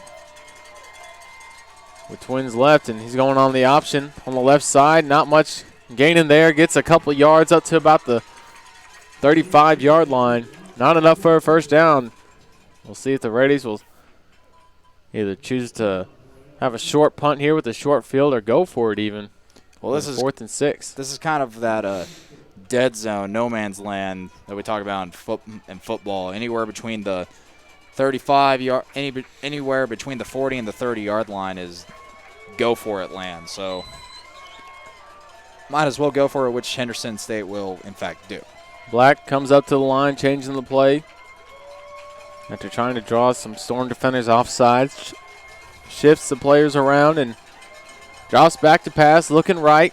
Has time, throws right over the middle. Complete for a first down for Henderson State. Past the 20. Carrying defenders down to about 17-yard line of SNU. Just the Rays able to make waves there and just get past the Crimson Storm defense there. It's just finding the holes in the right spots there. The coverage was spread out and the Raiders were able to come over the middle and just get an easy first down. Hand off, and Black's going to keep it up the right side, getting past defenders, carrying people past the 10-yard line up to about the 8, it looks like. And Andrew Black showing all phases of the game here today, being able to run and throw. And Black is just one of the best players in the GAC. In fact, one of the best. I think anybody who could come close to topping his kind of offensive efficiency is maybe a running back from Harding, if that. I believe so. Andrew Black now 22 of 24 on the day with 253 yards passing, 2 touchdowns, and a lone interception. Black hands it off up the middle.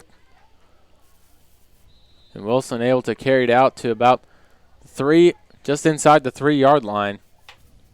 Now 1st and goal here for Henderson State.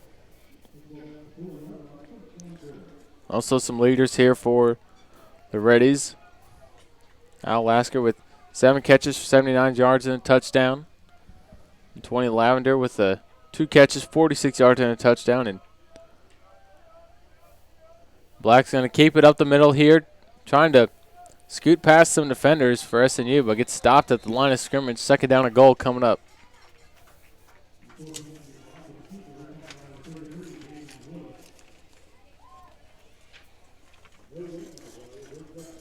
You know, that's just the trouble we see here for Henderson State. Really able to work the clock here, averaging 25 minutes of possession, so just under half the game that they keep the ball in their possession. And it's actually one of the worst in the conference as Wilson darts up the middle. They're not really ones to keep the ball a lot. As one of the top teams in the country, they're not ones to milk the clock like we see with Harding or Monticello, but they're able to score effectively and efficiently and very quickly and put some defenses in big holes, as we saw Wilson able to dart up the middle for his 2nd score of the ballgame. Well, with Henderson State, when you have an offense that can produce as well as you can and as well as they do and just put up points as fast and as quickly as possible, I don't think they're worrying about a time of possession. They're worrying about getting as much points on the board as possible. The kick is up and good from Houston Ray, putting Henderson State up now 37-0 here in the 3rd quarter. So we'll be right back here at SNUathletics.com. Don't go anywhere.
Welcome back to the action here at SNUathletics.com. SNU now down 37-0 after the quick touchdown strike here from Henderson State. Houston Ray set to kick off, sending it back towards the end zone. Arrington, about 8 yards deep in the end zone, just takes a knee after the bobble. And SNU will set up shop again at the 25-yard line, trying to find something to get past the 50 here, John. Just try to at least put some pressure here on this Henderson State defense. They've had a whirlwind of opportunities to move the ball past the 50, but Henderson State has just come out with a different game plan to really shake the offense here of SNU.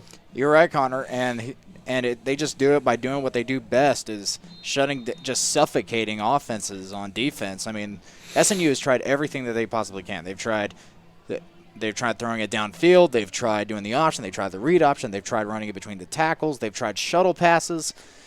Just nothing seemed to get past that's mid-level of the Henderson State defense. So it's just a suffocating game plan. Smith in motion receives it on the jet sweep up to past the 25 up to about the 28, 29-yard line of SNU. For a solid gain of, they'll give them 4 on that play. Second down and 6 now coming up for the Crimson Storm.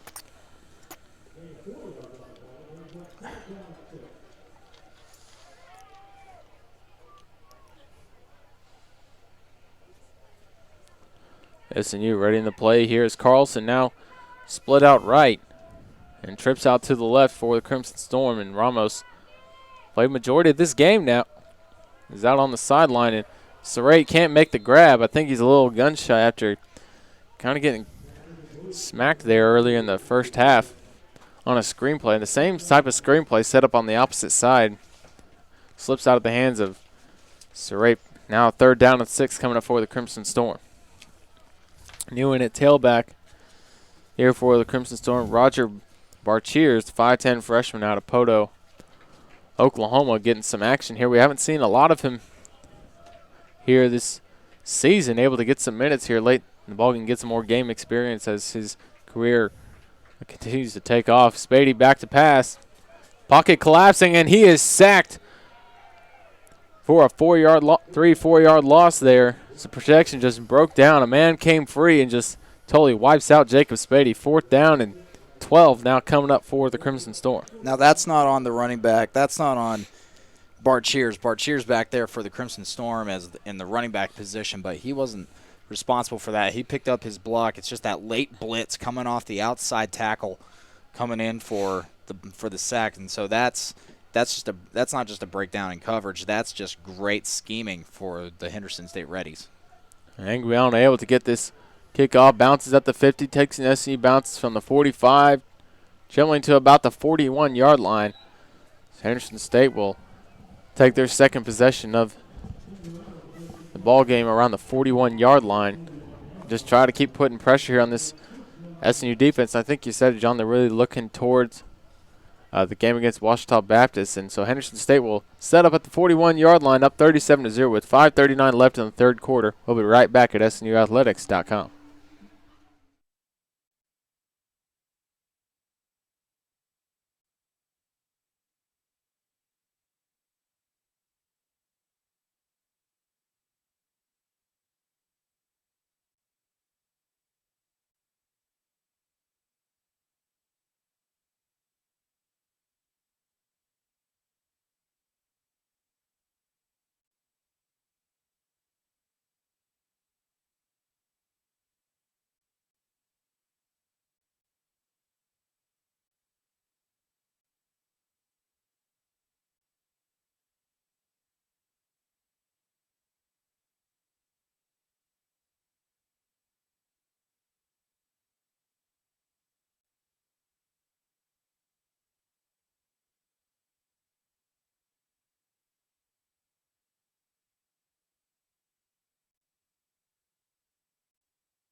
Welcome back to SNUathletics.com. SNU down 37-0 Henderson State. New quarterback in for Henderson State. Good pass on towards the near sideline. Caught it about the 33 of SNU. Out of bounds at the 31.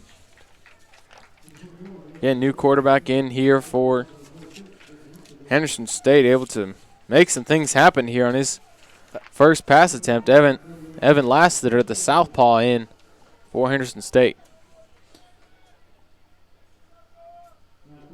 So what a great way to start out your first play is a big pass play for Lassiter. Lassiter back to pass again.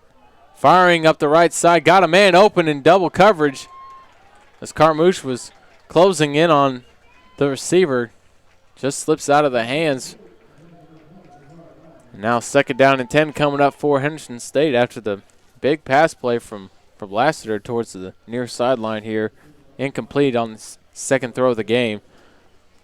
Just directing traffic here is Lassiter. Trying to get things going here. Just, again, get some more game experience under his belt.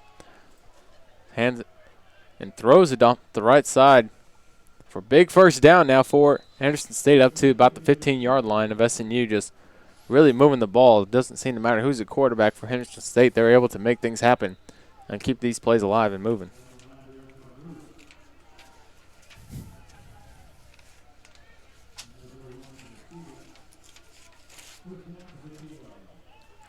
So Lassiter now in the pistol with new running back in for the Reddies as well. Looks like it's give it off to Cole up the middle. As Wilson's gotten the majority of the carries here this afternoon. Cole able to just keep working here now with just over 4 minutes left in this third quarter.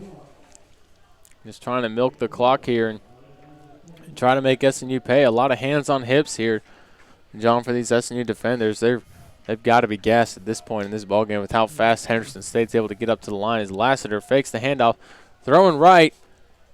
Had a man close to the corner of the end zone, incomplete, out of bounds. 3rd down, now coming up for Henderson State. And you're right, Connor. I mean, just this offense is so dominant at anything that they do, throwing, passing, and it's all over the field, spread out. So any defense that they play, not just SNU, is going to be extremely tired if they hit their stride. And it feels like Henderson State has hit their stride all game. Lassiter back in the shotgun with Cole to his right. Man out left and right, looking left, throws left. Trying to make a one-handed grab is Al Lasker, not able to complete it after the good coverage there on the outside by Dorian Harris and company. 4th down coming up for Henderson State. Looks like they'll bring on special teams for only the 2nd time this afternoon, John. They've only punted once and gone for it on 4th down. The other times they've had the opportunity. The other time they've been faced with a 4th down, honestly, as they've had 2 4th down attempts and converted 1. SNU's had 1 4th down attempt and did not convert. As Ray awaiting the kick, snap back, ball down, the kick is up, and it is good. Just a booming kick there from Ray, able to put it through the uprights. So Henderson State now up 40-0. We head to just under 4 minutes left in the third quarter on SNU. We'll be right back here at SNUathletics.com.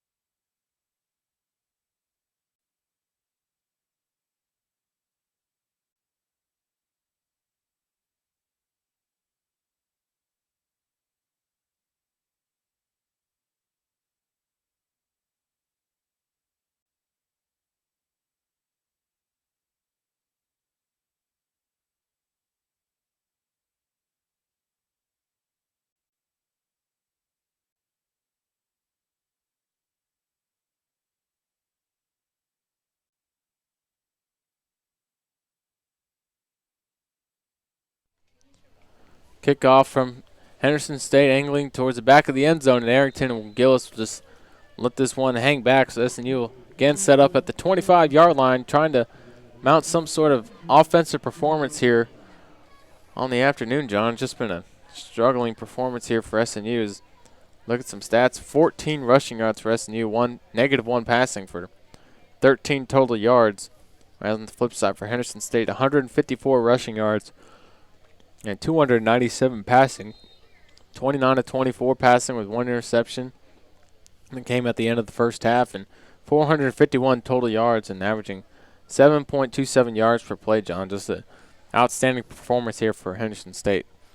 Exactly right, Connor. I mean, like we've been talking about, I mean, they're just everything that they've been doing just has and seems to be working. I mean, they'll even throw in a new field general at quarterback, and nothing changes. In fact, it probably works out better.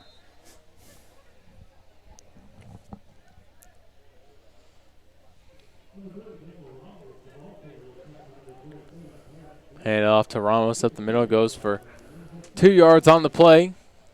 Trying to find something as Jonathan Martin now comes in. Subs for Arrington as he trots off the field. And Carlson out right. Martin and Hicks getting the play call as Hicks is out wide right with play clock winding down under 10 seconds. Spady rolling out right side. Finds Carlson on a little flat route, able to make the grab as Carlson. For a nice gain of about 5. 3rd down and 3 now coming up for the Crimson Storm. So 3rd and short for SNU. We don't see that too often here this afternoon, John, so they may be able to make something happen here and continue this to keep this drive alive. For SNU now, it's all about putting drives together. I mean, this game just hasn't gone their way. So from now on, it's all about trying to string together as long and as fruitful a drives as they possibly are able to do.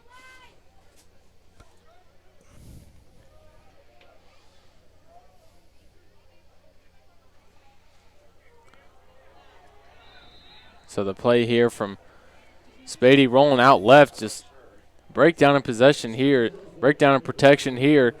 Jacob Spady not able to evade the pressure, and SNU will be forced to punt again after 7-yard drop there. Now 4th and 10 for SNU.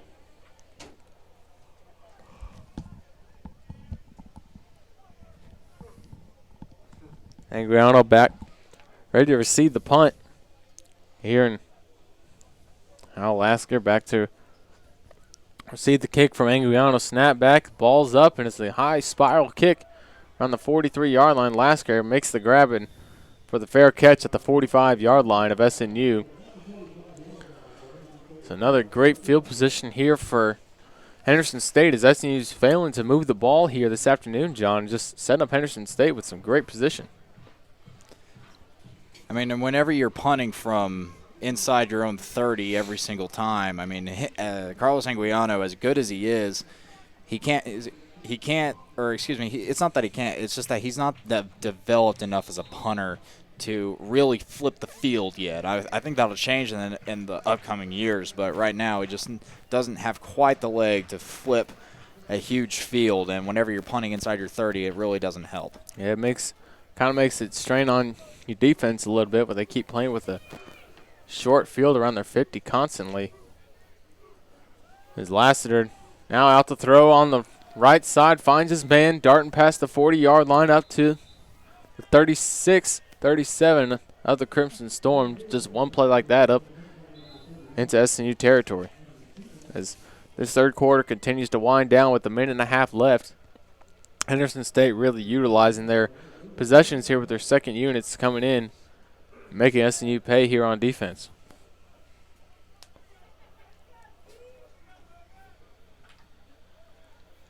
Lassiter receives the ball. New running back in for the Red. He's able to evade a defender, darting up the right side. Another big game for Henderson State. Pickup of about 17 on the play for Henderson State. This new running back in, number 32, DeMondre Clark, the 5'10 freshman out of Blytheville, Texas. Able to find his way through the teeth of the SNU defense for the big first down. First down and 10 at the 20 now for Henderson State. Handoff again up the middle. Trying to fight his way is Clark. Fighting for extra yards. Pushes up past the 15 up to about the 14-yard line. SNU.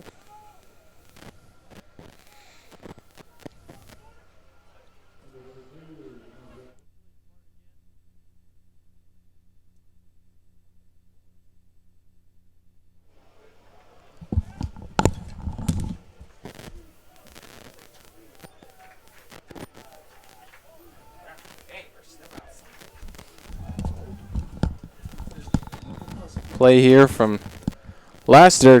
Play goes incomplete. Third down and short now coming up for the Reddies, John, with about 4 seconds left now in this third quarter. We'll see if Henderson State looks to try to find the end zone here as this quarter comes to a close. Another running back in now for the Reddies. Micah Cooper. And the offset pistol now. Lassiter fumbles the pass and just falls incomplete now. Fourth down coming up for Henderson State as that ball just completely fell out of Lassiter's hand. It'll be fourth down and 10. Oh, they're ruling it a fumble, I believe, because it didn't come forward enough out of his hand for it to be registered as an incomplete pass. So fourth down and 10 coming up for Henderson State. When we come back here at SNUathletics.com, Henderson State up 40-0 on SNU. Don't go anywhere.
Welcome back to the action here at SNUathletics.com. Houston Ray set to kick. Short field goal here for Henderson State. Snap back, ball down, kick is up, and it is wide left, no good. Just left of the upright. Houston Ray with his first miss of the day. Good start here for SNU, forcing the missed kick. That's the first real true defensive win for this SNU defense, and it comes just a little bit too late, but I mean, we still have a whole other 14 minutes and 55 seconds to go. So SNU, like I was saying in the last quarter, it's all about trying to string together as many good plays and as long a drive as possible and get some momentum going in towards the final game of the year in Shawnee against their arch rival, the Bison of Oklahoma Baptist. Absolutely. It should be a fun battle next week. A lot of us here from SNU will be at that game. If you can't catch it on the live stream, you've got to be out there. If you're able to make the drive out to Shawnee, this is going to be a fun battle between the Bison and the Crimson Storm next week as this game comes to a close. We really look forward to battling our friends down the road on I-40 in Shawnee, Oklahoma against Oklahoma Baptist Bison. And if it's anything like it was last year, it'll be another classic. It'll be really fun over there at Oklahoma Baptist. Absolutely. It's going to be a fun battle for sure. We look to see both defenses come out firing and SNU trying to come out with a victory there against the Bison, as OBU's struggling with a 2-7 record before this afternoon. And we'll check out the scores of other games around the GAC and keep you updated. This game comes to a close here. So looking at the stats for the game through 3 quarters so far, only just on paper, it's just been all Henderson State. 25 first downs as opposed to SNU's 2 first downs, and only 13 total yards for the Crimson Storm as opposed to 492 for the Reddies. So just utter domination today. Absolutely, John. It's been all Henderson State from the moment we flipped coins here in Bethany. Just to update you here on some scores around the GAC. Arkansas Tech trailing Southwestern Oklahoma State out in Weatherford 14-7 at halftime. Harding only up 10-7 against Northwest Oklahoma State in Alva just before halftime. And Ouachita Baptist up 24-14 on the road against Oklahoma Baptist with 2:12 left in the second. Southern Arkansas up 21-16 against East Central. East Central towards the bottom of the conference as well. A tough team to play at home. They just got some really roughneck players there to get things done and really grind out some ball games. And lastly, Arkansas Monticello up 14-10 in Durant against Southeastern Oklahoma State on the road. So a lot of good battles here in the GAC. Nothing really won easily here from these teams here today, John. Well, nothing was won easy, but once again, I mean, it's so hard for me to visualize a team as good as Henderson, how they got utterly swept off the field by Harding. And at this current moment, Harding is having some trouble in Alva. But then again, that's college football. That's just, you never know what's going to happen. Any given week, any given thing can happen. So after the penalty here from Crimson Storm, setting up a long 2nd and 21 now for the Crimson Storm. Leaves a illegal block there from the Crimson Storm. Jacob Spady back to pass, trying to find someone, darts up the left side. Still trying to pass, finds a man on the near sideline diving. Can't make the grab as, I believe, Alec LaFoon. Can't see the number there on the sideline. Looked like it was Matthew Serrate coming up off the ground, not be able to make the snag there. Would have been a big pickup on 2nd down. Instead, we'll stay here. 3rd down and 21 now for the Crimson Storm with 13:34 left in the ballgame.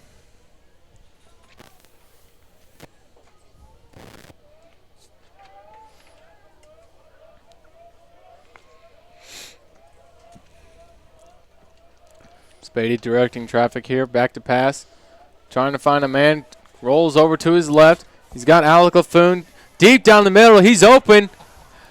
And just overthrows him by about 6 yards. Alec LaFoon was able to find a hole in the defense. Jacob Spady put a little too much air in the ball, and SNU will be forced to punt on a 4th and 21 attempt now here for the Crimson Storm. Carlos Anguiano once again backed up into his own end zone and was talking about it on his last punt attempt. I mean, it's just so hard to flip the field whenever you're just backed up so far into your own territory. Absolutely, John. It's tough to do for any punter unless you're a professional in the league, as his punt hits at about the 50, takes an SNU roll, but picked up by Henderson State on the far sideline and darts out of bounds across the 45 of SNU to about the 40. Looks like they're marking about the 42-yard line of SNU. Short field to work with here now for Henderson State with just over 13 minutes left to work with in the ballgame.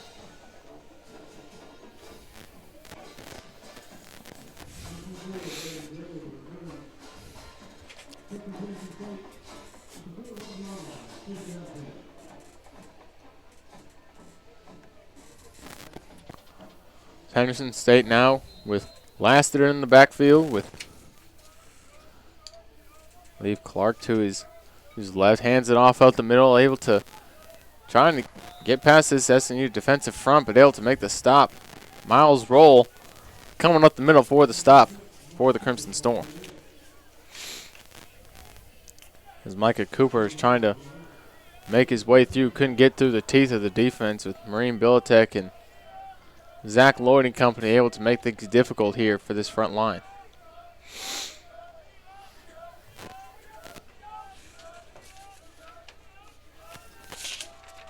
Back to pass is Lassiter, throwing up the right side.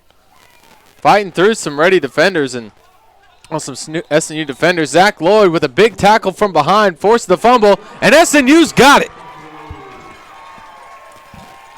Great shot there from Zach Lloyd as wide receiver for Henderson State was darting to make some extra yards and pick up some more yards to try to get the first down. Zach Lloyd just comes firing in from behind and was able to force the fumble and recover it for SNU.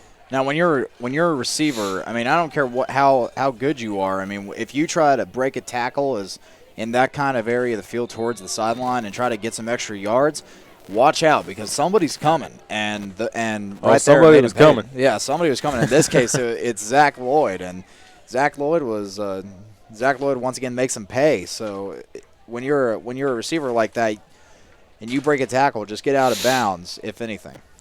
Spady back to pass after the turnover by Henderson State. Finds Carlson on the far right side, able to pick up a first down for progress. Stopped at the 41-yard line of SNU. Good play there from Spady to Carlson.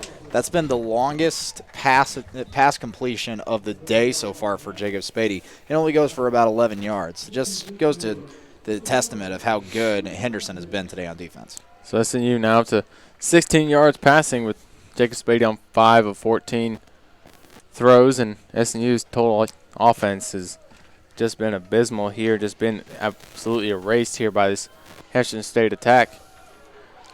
Run up on the left side here for the Crimson Storm.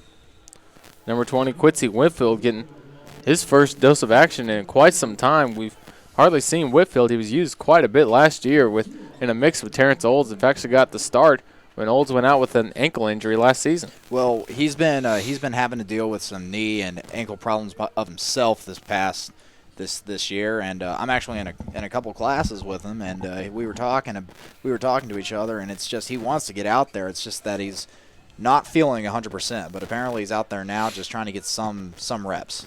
Harrington, handoff up the middle, bounces off a tackler at the line of scrimmage, able to bounce up for about 2 yards, and Henderson State players saying he fumbled the ball, and Henderson State recovered, but Harrington comes up with a football. Third down, and a long 4 coming up for SNU after the first down pass completion. 11 minutes left in the ball game. SNU trying to work something here and probably just working some different plays and situations to see how they work against the stellar defense here of Henderson State and just try to get on the board here and not get shut out at home on Senior Day. Exactly. Spady sends Carlson in motion. It's Serrate and Arrington. Off Whitfield next to him. Spady back to pass. He's got a man wide open on the left side. Trevor Smith makes the grab, and he's in the end zone. Touchdown. Spady Smith just able to blow by his defender for the score. Trevor Smith with a nice grab and finishes the run going into the end zone. Touchdown, Crimson Storm.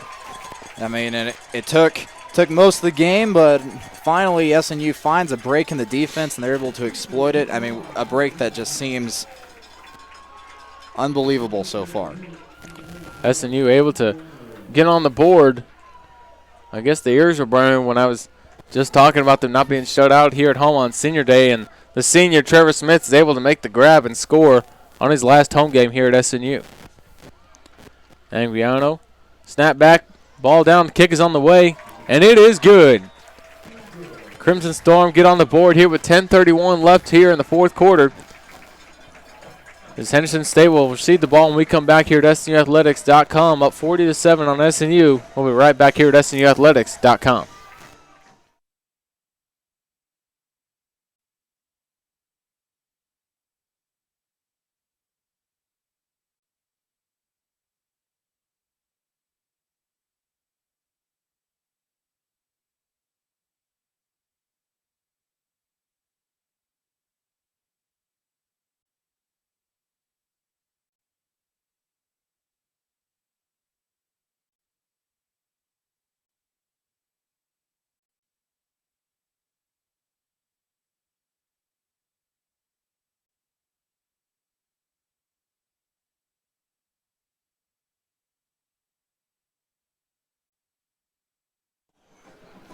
Welcome back to SNUathletics.com. We're going to send to our sideline reporter, Cheyenne Reynolds, on what just happened. Cheyenne? Guys, so yes, Trevor Smith with the touchdown run. That was just very exciting. You know, he just kept running and had a great effort catching the ball and all the way around. I thought it definitely down here brought the energy up for all the people in the stands, and just an amazing way to make a touchdown on your last home game of the season. So Absolutely. Thank you, Cheyenne. A big dose of energy here for the Crimson Storm on offense. We'll see if they can get a stop here on defense. Thank you, Cheyenne. thank you. Trevor Smith, the senior here, able to make a nice snag there and just blow by his defender as Anguiano's kick. Reeling back at the goal line for Henderson State as Micah Cooper comes out, and Miles Roll meets him at the 24-yard line and drops him down for gain of 24 and a flag on the play. Not sure what the call is here. There's 3 flags down. Now that one was apparently was so obvious that the umpire on the far end of the field threw it near 20 yards. So I mean, so it must have been pretty egregious. Unsportsmanlike conduct here for the Henderson State Reddies. We'll send them back. Leave 15 yards here, so just a bonehead play in the fourth quarter of the ball game here for Henderson State. I'm not sure why. You know, some teams that come in here with a nice record, they really make a lot of bonehead plays. I'm not sure where that comes from. You got the lead by almost 40 points here late in the game, and you just do things like that. That's got to make your coach upset. Definitely so. I mean, you want to try and have a clean game through the end. I mean, you want to compete, but you want it to be clean, and there just didn't. That will make a coach livid on the sideline. Demondrate Clark now on the carry there for the Reddies, able to get about 2. Now 2nd down and 8 coming up for Henderson State.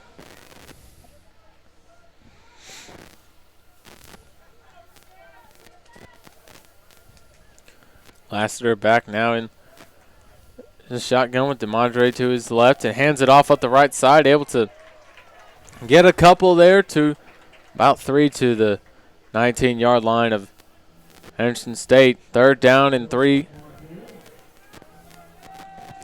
3rd down and 3 now for the Henderson State. 3rd down and 3 for the Crimson Storm defense to get a stop here. Could be a big stop to just kind of further some momentum here for SNU after the great touchdown pass from Jacob Spady to Trevor Smith, and SNU line it up to try to get a stop. Lassiter on the option, looking to keep it, pitches it out late to Clark, and he's stopped short of the first down stick. 4th down upcoming for the Reddies. Be a long 1.5 yards for Henderson State, and looks like they'll send on the punt team for their 3rd punt of the day.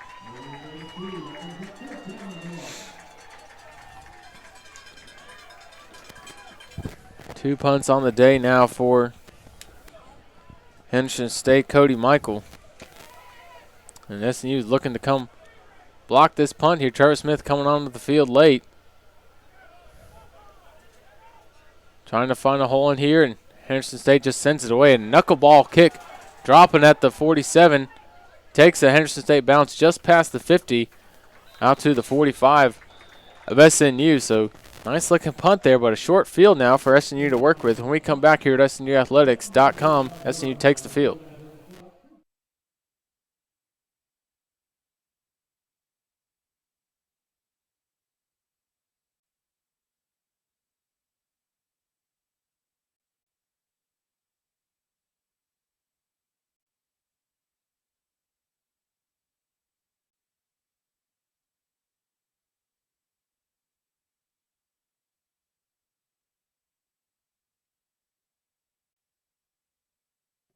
Good. Welcome back here to SNUathletics.com. Henderson State with a 40-7 lead here as Jacob Spady hands it off up the middle, trying to fight for extra yards. Not getting much to about back to the line of scrimmage. It's Henderson State not letting SNU running backs up.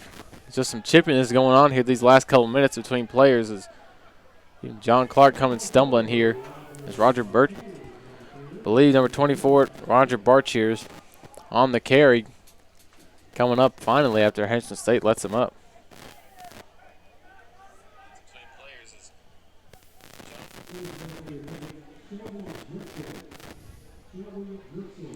So SNU will set up now with a 2nd and 9 coming up with LaFoon out wide right, Martin out left in the slot, and Barcheers to his right in the backfield. Spady back to pass. Got good protection all day to throw. Finds Devin Brady on the left side. Dragged out of bounds past the 50 to about 48-yard line of Henderson State, setting up a 3rd down and 3 coming up for SNU. A very manageable 3rd down if SNU is able to get past these sticks. It's right where you want it to be, about 3rd down and 4 to 3rd down and 1. And it's just right there, right where you want it. So SNU, once again, just trying to put something together and drive down. 7-minute mark.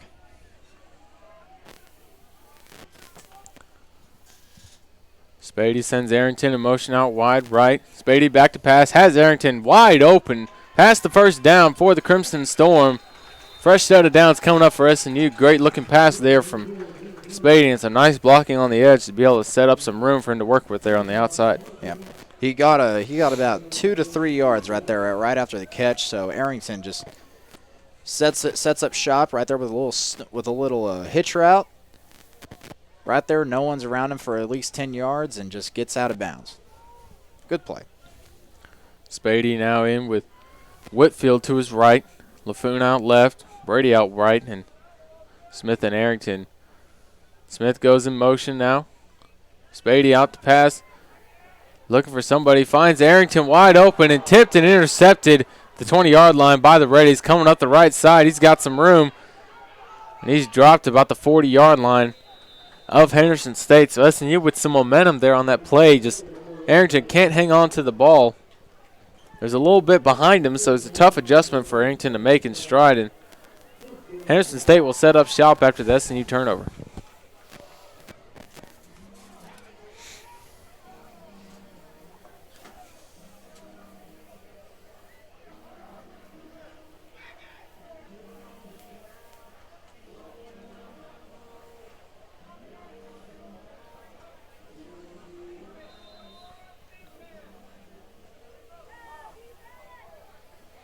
Henderson State now setting up at the 40-yard line. Lassiter hands it off up the middle, off the stall, and just miscommunication there, trying to read the defense there. As big Anthony Bryant was able to come up and get probably the easiest tackle he'll get of this afternoon. Right there for the Reddies, that was number 26, Micah Cooper, and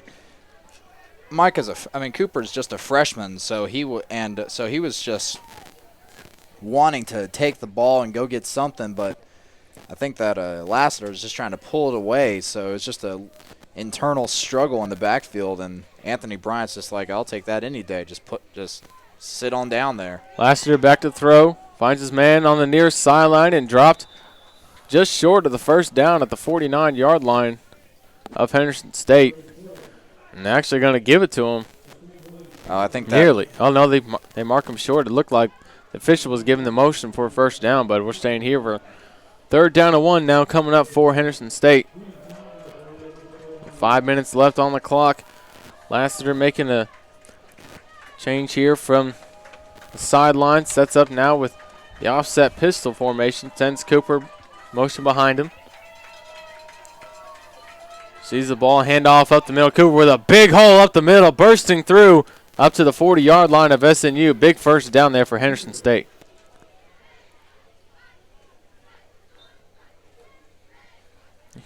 You know, it's kind of been the story there of SNU's defense. Whenever they're faced with a 3rd down stop, just not able to come away with it here as Henderson State now moves to 4 of 11 on 3rd downs. And SNU nests 2 of 12 in their own right, and possession just been taken away here from Henderson State with over 31 minutes now as a pass complete out right here. As number 19 for Henderson State steps out of bounds after this nice gain of about 7 yards. Jacob Driscoll with a nice catch and run to pick up a big chunky yardage there on first down.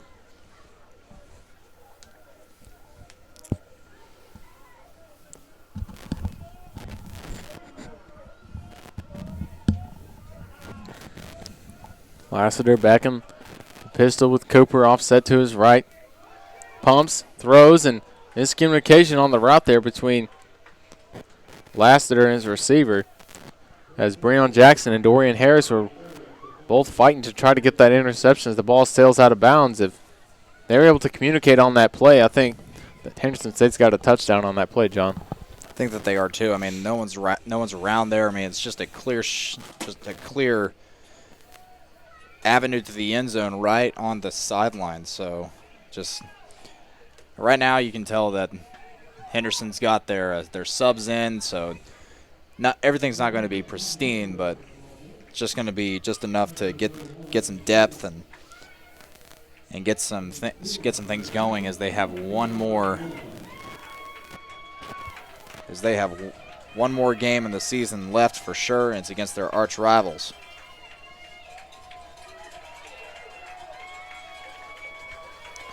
4th down and short now for Henderson State. Handoff up the middle to Cooper. Stuffed once. Fights for extra yards on the second effort. I think he may have just gotten it. I think we'll see where they mark him.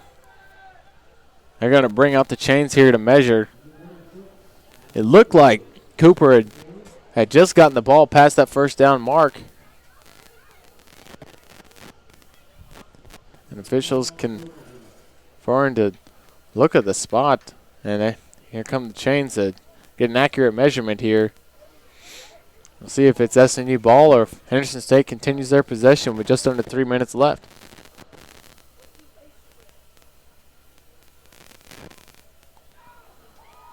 They drag the ball out. SNU wins the possession just a couple links shy of the first down. SNU gets the ball at the turnover on downs for Henderson State. And that's big for SNU. I mean, just anything that they can salvage after this in this game with under 3 minutes to go. Now it's all about just getting just finding success with the time that you have.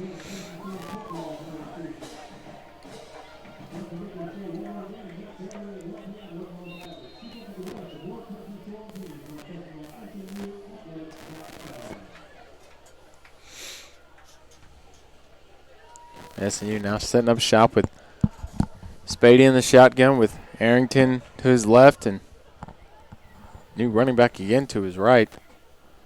The Whitfield Arrington catches it on the right, going up the right side with the handoff from Spady. A big gain on first down for the Crimson Storm.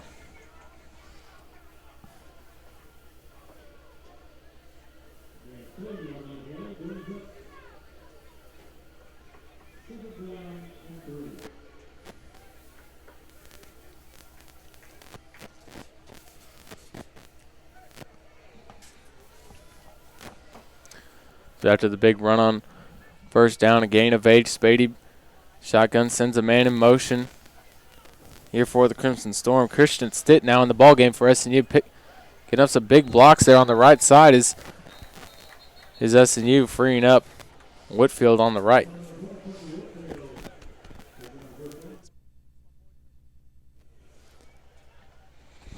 Christian Stitt getting his first dose of action here, I believe, of the season there.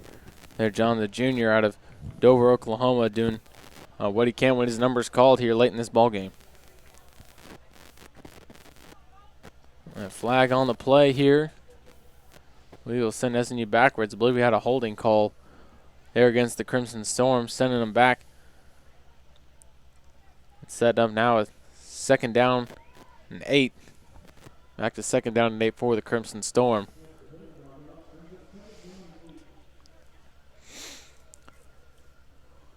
Spady back in shotgun with Whitfield. Whitfield behind him in the pistol formation, and Serried out right and Gillis out wide right.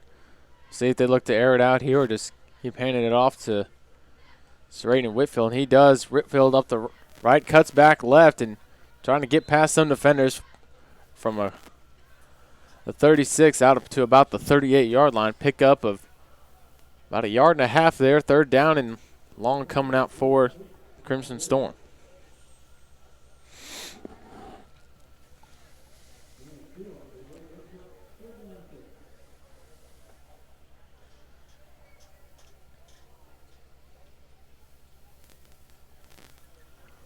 So Spady will set up again now with men split out left and Gillis out wide right. Serrate in motion. Spady looking left. Fires towards Christian Stitt. Caught for a first down. Christian Stitt, his first catch, and a flag coming in. I believe that'll be against Henderson State as that came from the back. The back judge not sure what we got here on the call after the good catch there from Christian Stitt for the first down. And Jacob Spady hearing who it's against SNU on this play. I'm not sure what the call may be.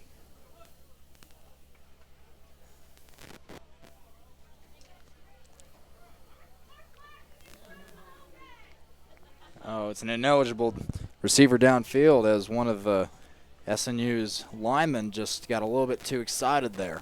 Yeah, it's a tough break for SNU because able to get they were able to get back-to-back first downs there on third down, but just penalties on second down and 8 sent them back, and then on second and 8 again, Christian Stitt getting his first catch of the season gets him a first down, but a knucklehead play there from SNU sends it back with the clock ticking now with 1 minute left here in this ball game. See if SNU can find something here on third down and 12. Spady probably looking to air it out here now with sending Serrate in motion again. Gillis out wide right and see who they look for. Spady looking, has a man wide open on the right side. Devin Brady streaking up the right side. Big game, he's going out of bounds at the 25-yard line of Henderson State. Devin Brady left all alone there, making the great grab and the first down. Devin Brady just all alone there. There wasn't a man for miles anywhere around him. As soon as he got a whiff of it, he started to book it and almost got caught by a ready, but just shed a tackle and got a few more extra yards. So big play for SNU as we about to close out this game. Spady, fake handoff up the middle, looking left, got plenty of time, rolling out left. He's still looking to throw. Finds Christian Stitt, but drops the pass at about the 6-yard line. Hit from behind. I think we got a pass interference call against Henderson State before the ball hit the hands of Christian Stitt. So that will give SNU another 15 yards, and Christian Stitt is just out there like, come on, let me have one. He's doing everything he can. You got to make the most of the opportunities when you get in the game, and Christian Stitt doing everything he can in his time here in the game. Now, I've seen Christian Stitt, and I've played against Christian Stitt around here on campus, and just different competitions that we students have that our wonderful student government puts on. And one of those was a little kickball tournament that we had for charity. And I got to say, Christian Stitt can book it. He is really fast. That kid's an animal. Stitt goes in motion, fakes the jet sweep to him. Spady looking for someone, looking for Stitt, I guess, on the wheel route there after the fake jet sweep. Spady gets hit as he throws, and it'll be second down and 10 now with 27 seconds left in the ball game. SNU knocking on the door to put up another score here before the quarter ends.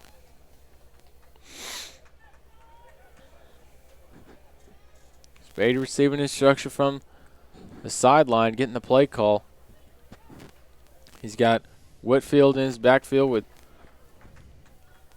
Gillis out wide left and Gillis out slot left with Arrington next to him and Stitt out wide right. Spady sees the ball, fakes the handoff, throwing, trying to find something, stumbling, trying to run up the middle. Gets a big loss on the play of about 5-6 yards. Third down and long coming up for SNU with 19 seconds left. They're going to take a timeout, looking to put some more points up on the board and find the end zone. SNU takes a timeout. We'll take one with them. We'll be right back here at SNUathletics.com. Don't go anywhere.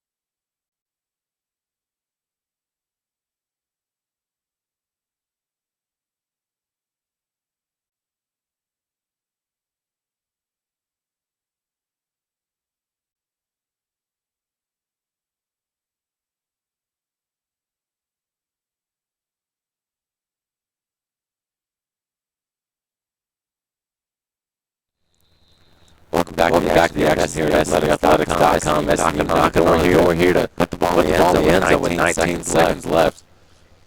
Spady working with Arrington in motion with his backfield. Spady looking, got a man open, finds Christian with a nice grab on the left side. Stitt moving past the 10. Great pickup there, but And no penalties down away from Christian Stitt. I would have to agree with you on there.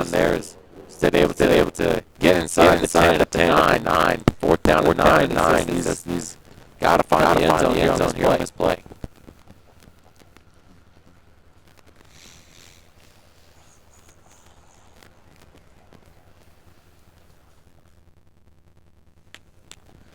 Spady in the backfield, Whittle to his left, Arrington to his right. Fumbles the snap there. Spady able to the crowd, looking for somebody. Finds man in the end zone, Devin Brady, but just a little over his head. And SU not able to find the end zone, turns it over on downs. The first and 10 now for the Rays, with 7 seconds left in the ball game.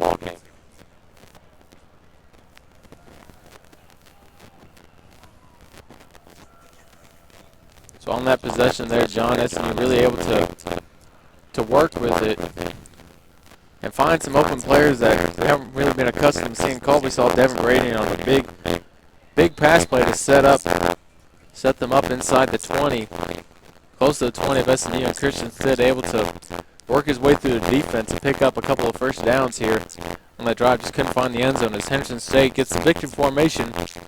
And just a handoff up the middle now as the clock continues to wind down. And there's our ball game as Henderson State comes in and moves to an 8-2 on the season. SNU drops now down to 1-9 on the season as Henderson State takes the victory 40-7. And John, what can you make from this ball game here between SNU and Henderson State? Well, SNU and Henderson State, they both came in with with games on the horizon, and I mean Henderson State is just overmatched with the Crimson Storm. Like every single category just seemed to be in Henderson State's favor. So in the end, it's just a matter of who has the horse.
We're going to send down to our sideline reporter now, Cheyenne Reynolds with Coach Lambert. Cheyenne? Hey guys, so Coach, can you tell me about your thoughts about this in game? You know, we saw Christian Stitt get a lot of looks, which was really good. Game. Yeah, no, it was a good fight. I mean, obviously they're a really good team, and we're not playing great right now, and but I thought our guys just hung in there and stayed positive. I think we're really trying to work hard at finding joy in the process and just finding satisfaction in the process, and so I think it was a good day for that. Henderson State, obviously, from a program standpoint, is well, a lot further along than we are in its development. So it was good to actually play those guys and kind of see what a team like that is like. They won a playoff game last year and made it to the got beat by a MIAA team last year in the second round. So it was good to go up against that competition. I think it was just a good test for us.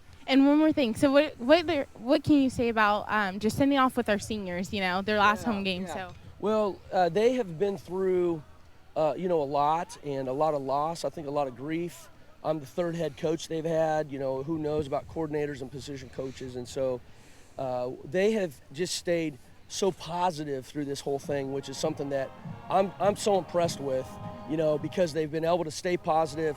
They are just a legacy for us. So whatever ends up happening in the future here, no one really knows that, but they will have been the beginning of that whole build.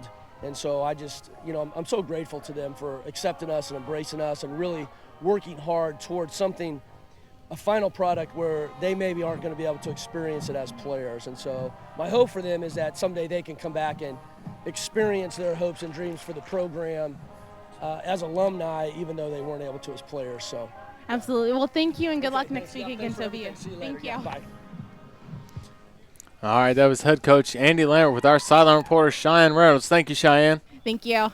All right, it's been a fun season here at SNUathletics.com with our football team coming in and really showing us what they can do on the offensive and defensive side. We look forward to seeing them go to battle against Oklahoma Baptist Bison and Shawnee next weekend. I'm Connor McKenzie for John David Hale and all our SNU crew and Cheyenne Reynolds, David Noblet, Glade Pittenger, and our man who's not here, Tanner Stiles. We'll see you next time. Don't go anywhere.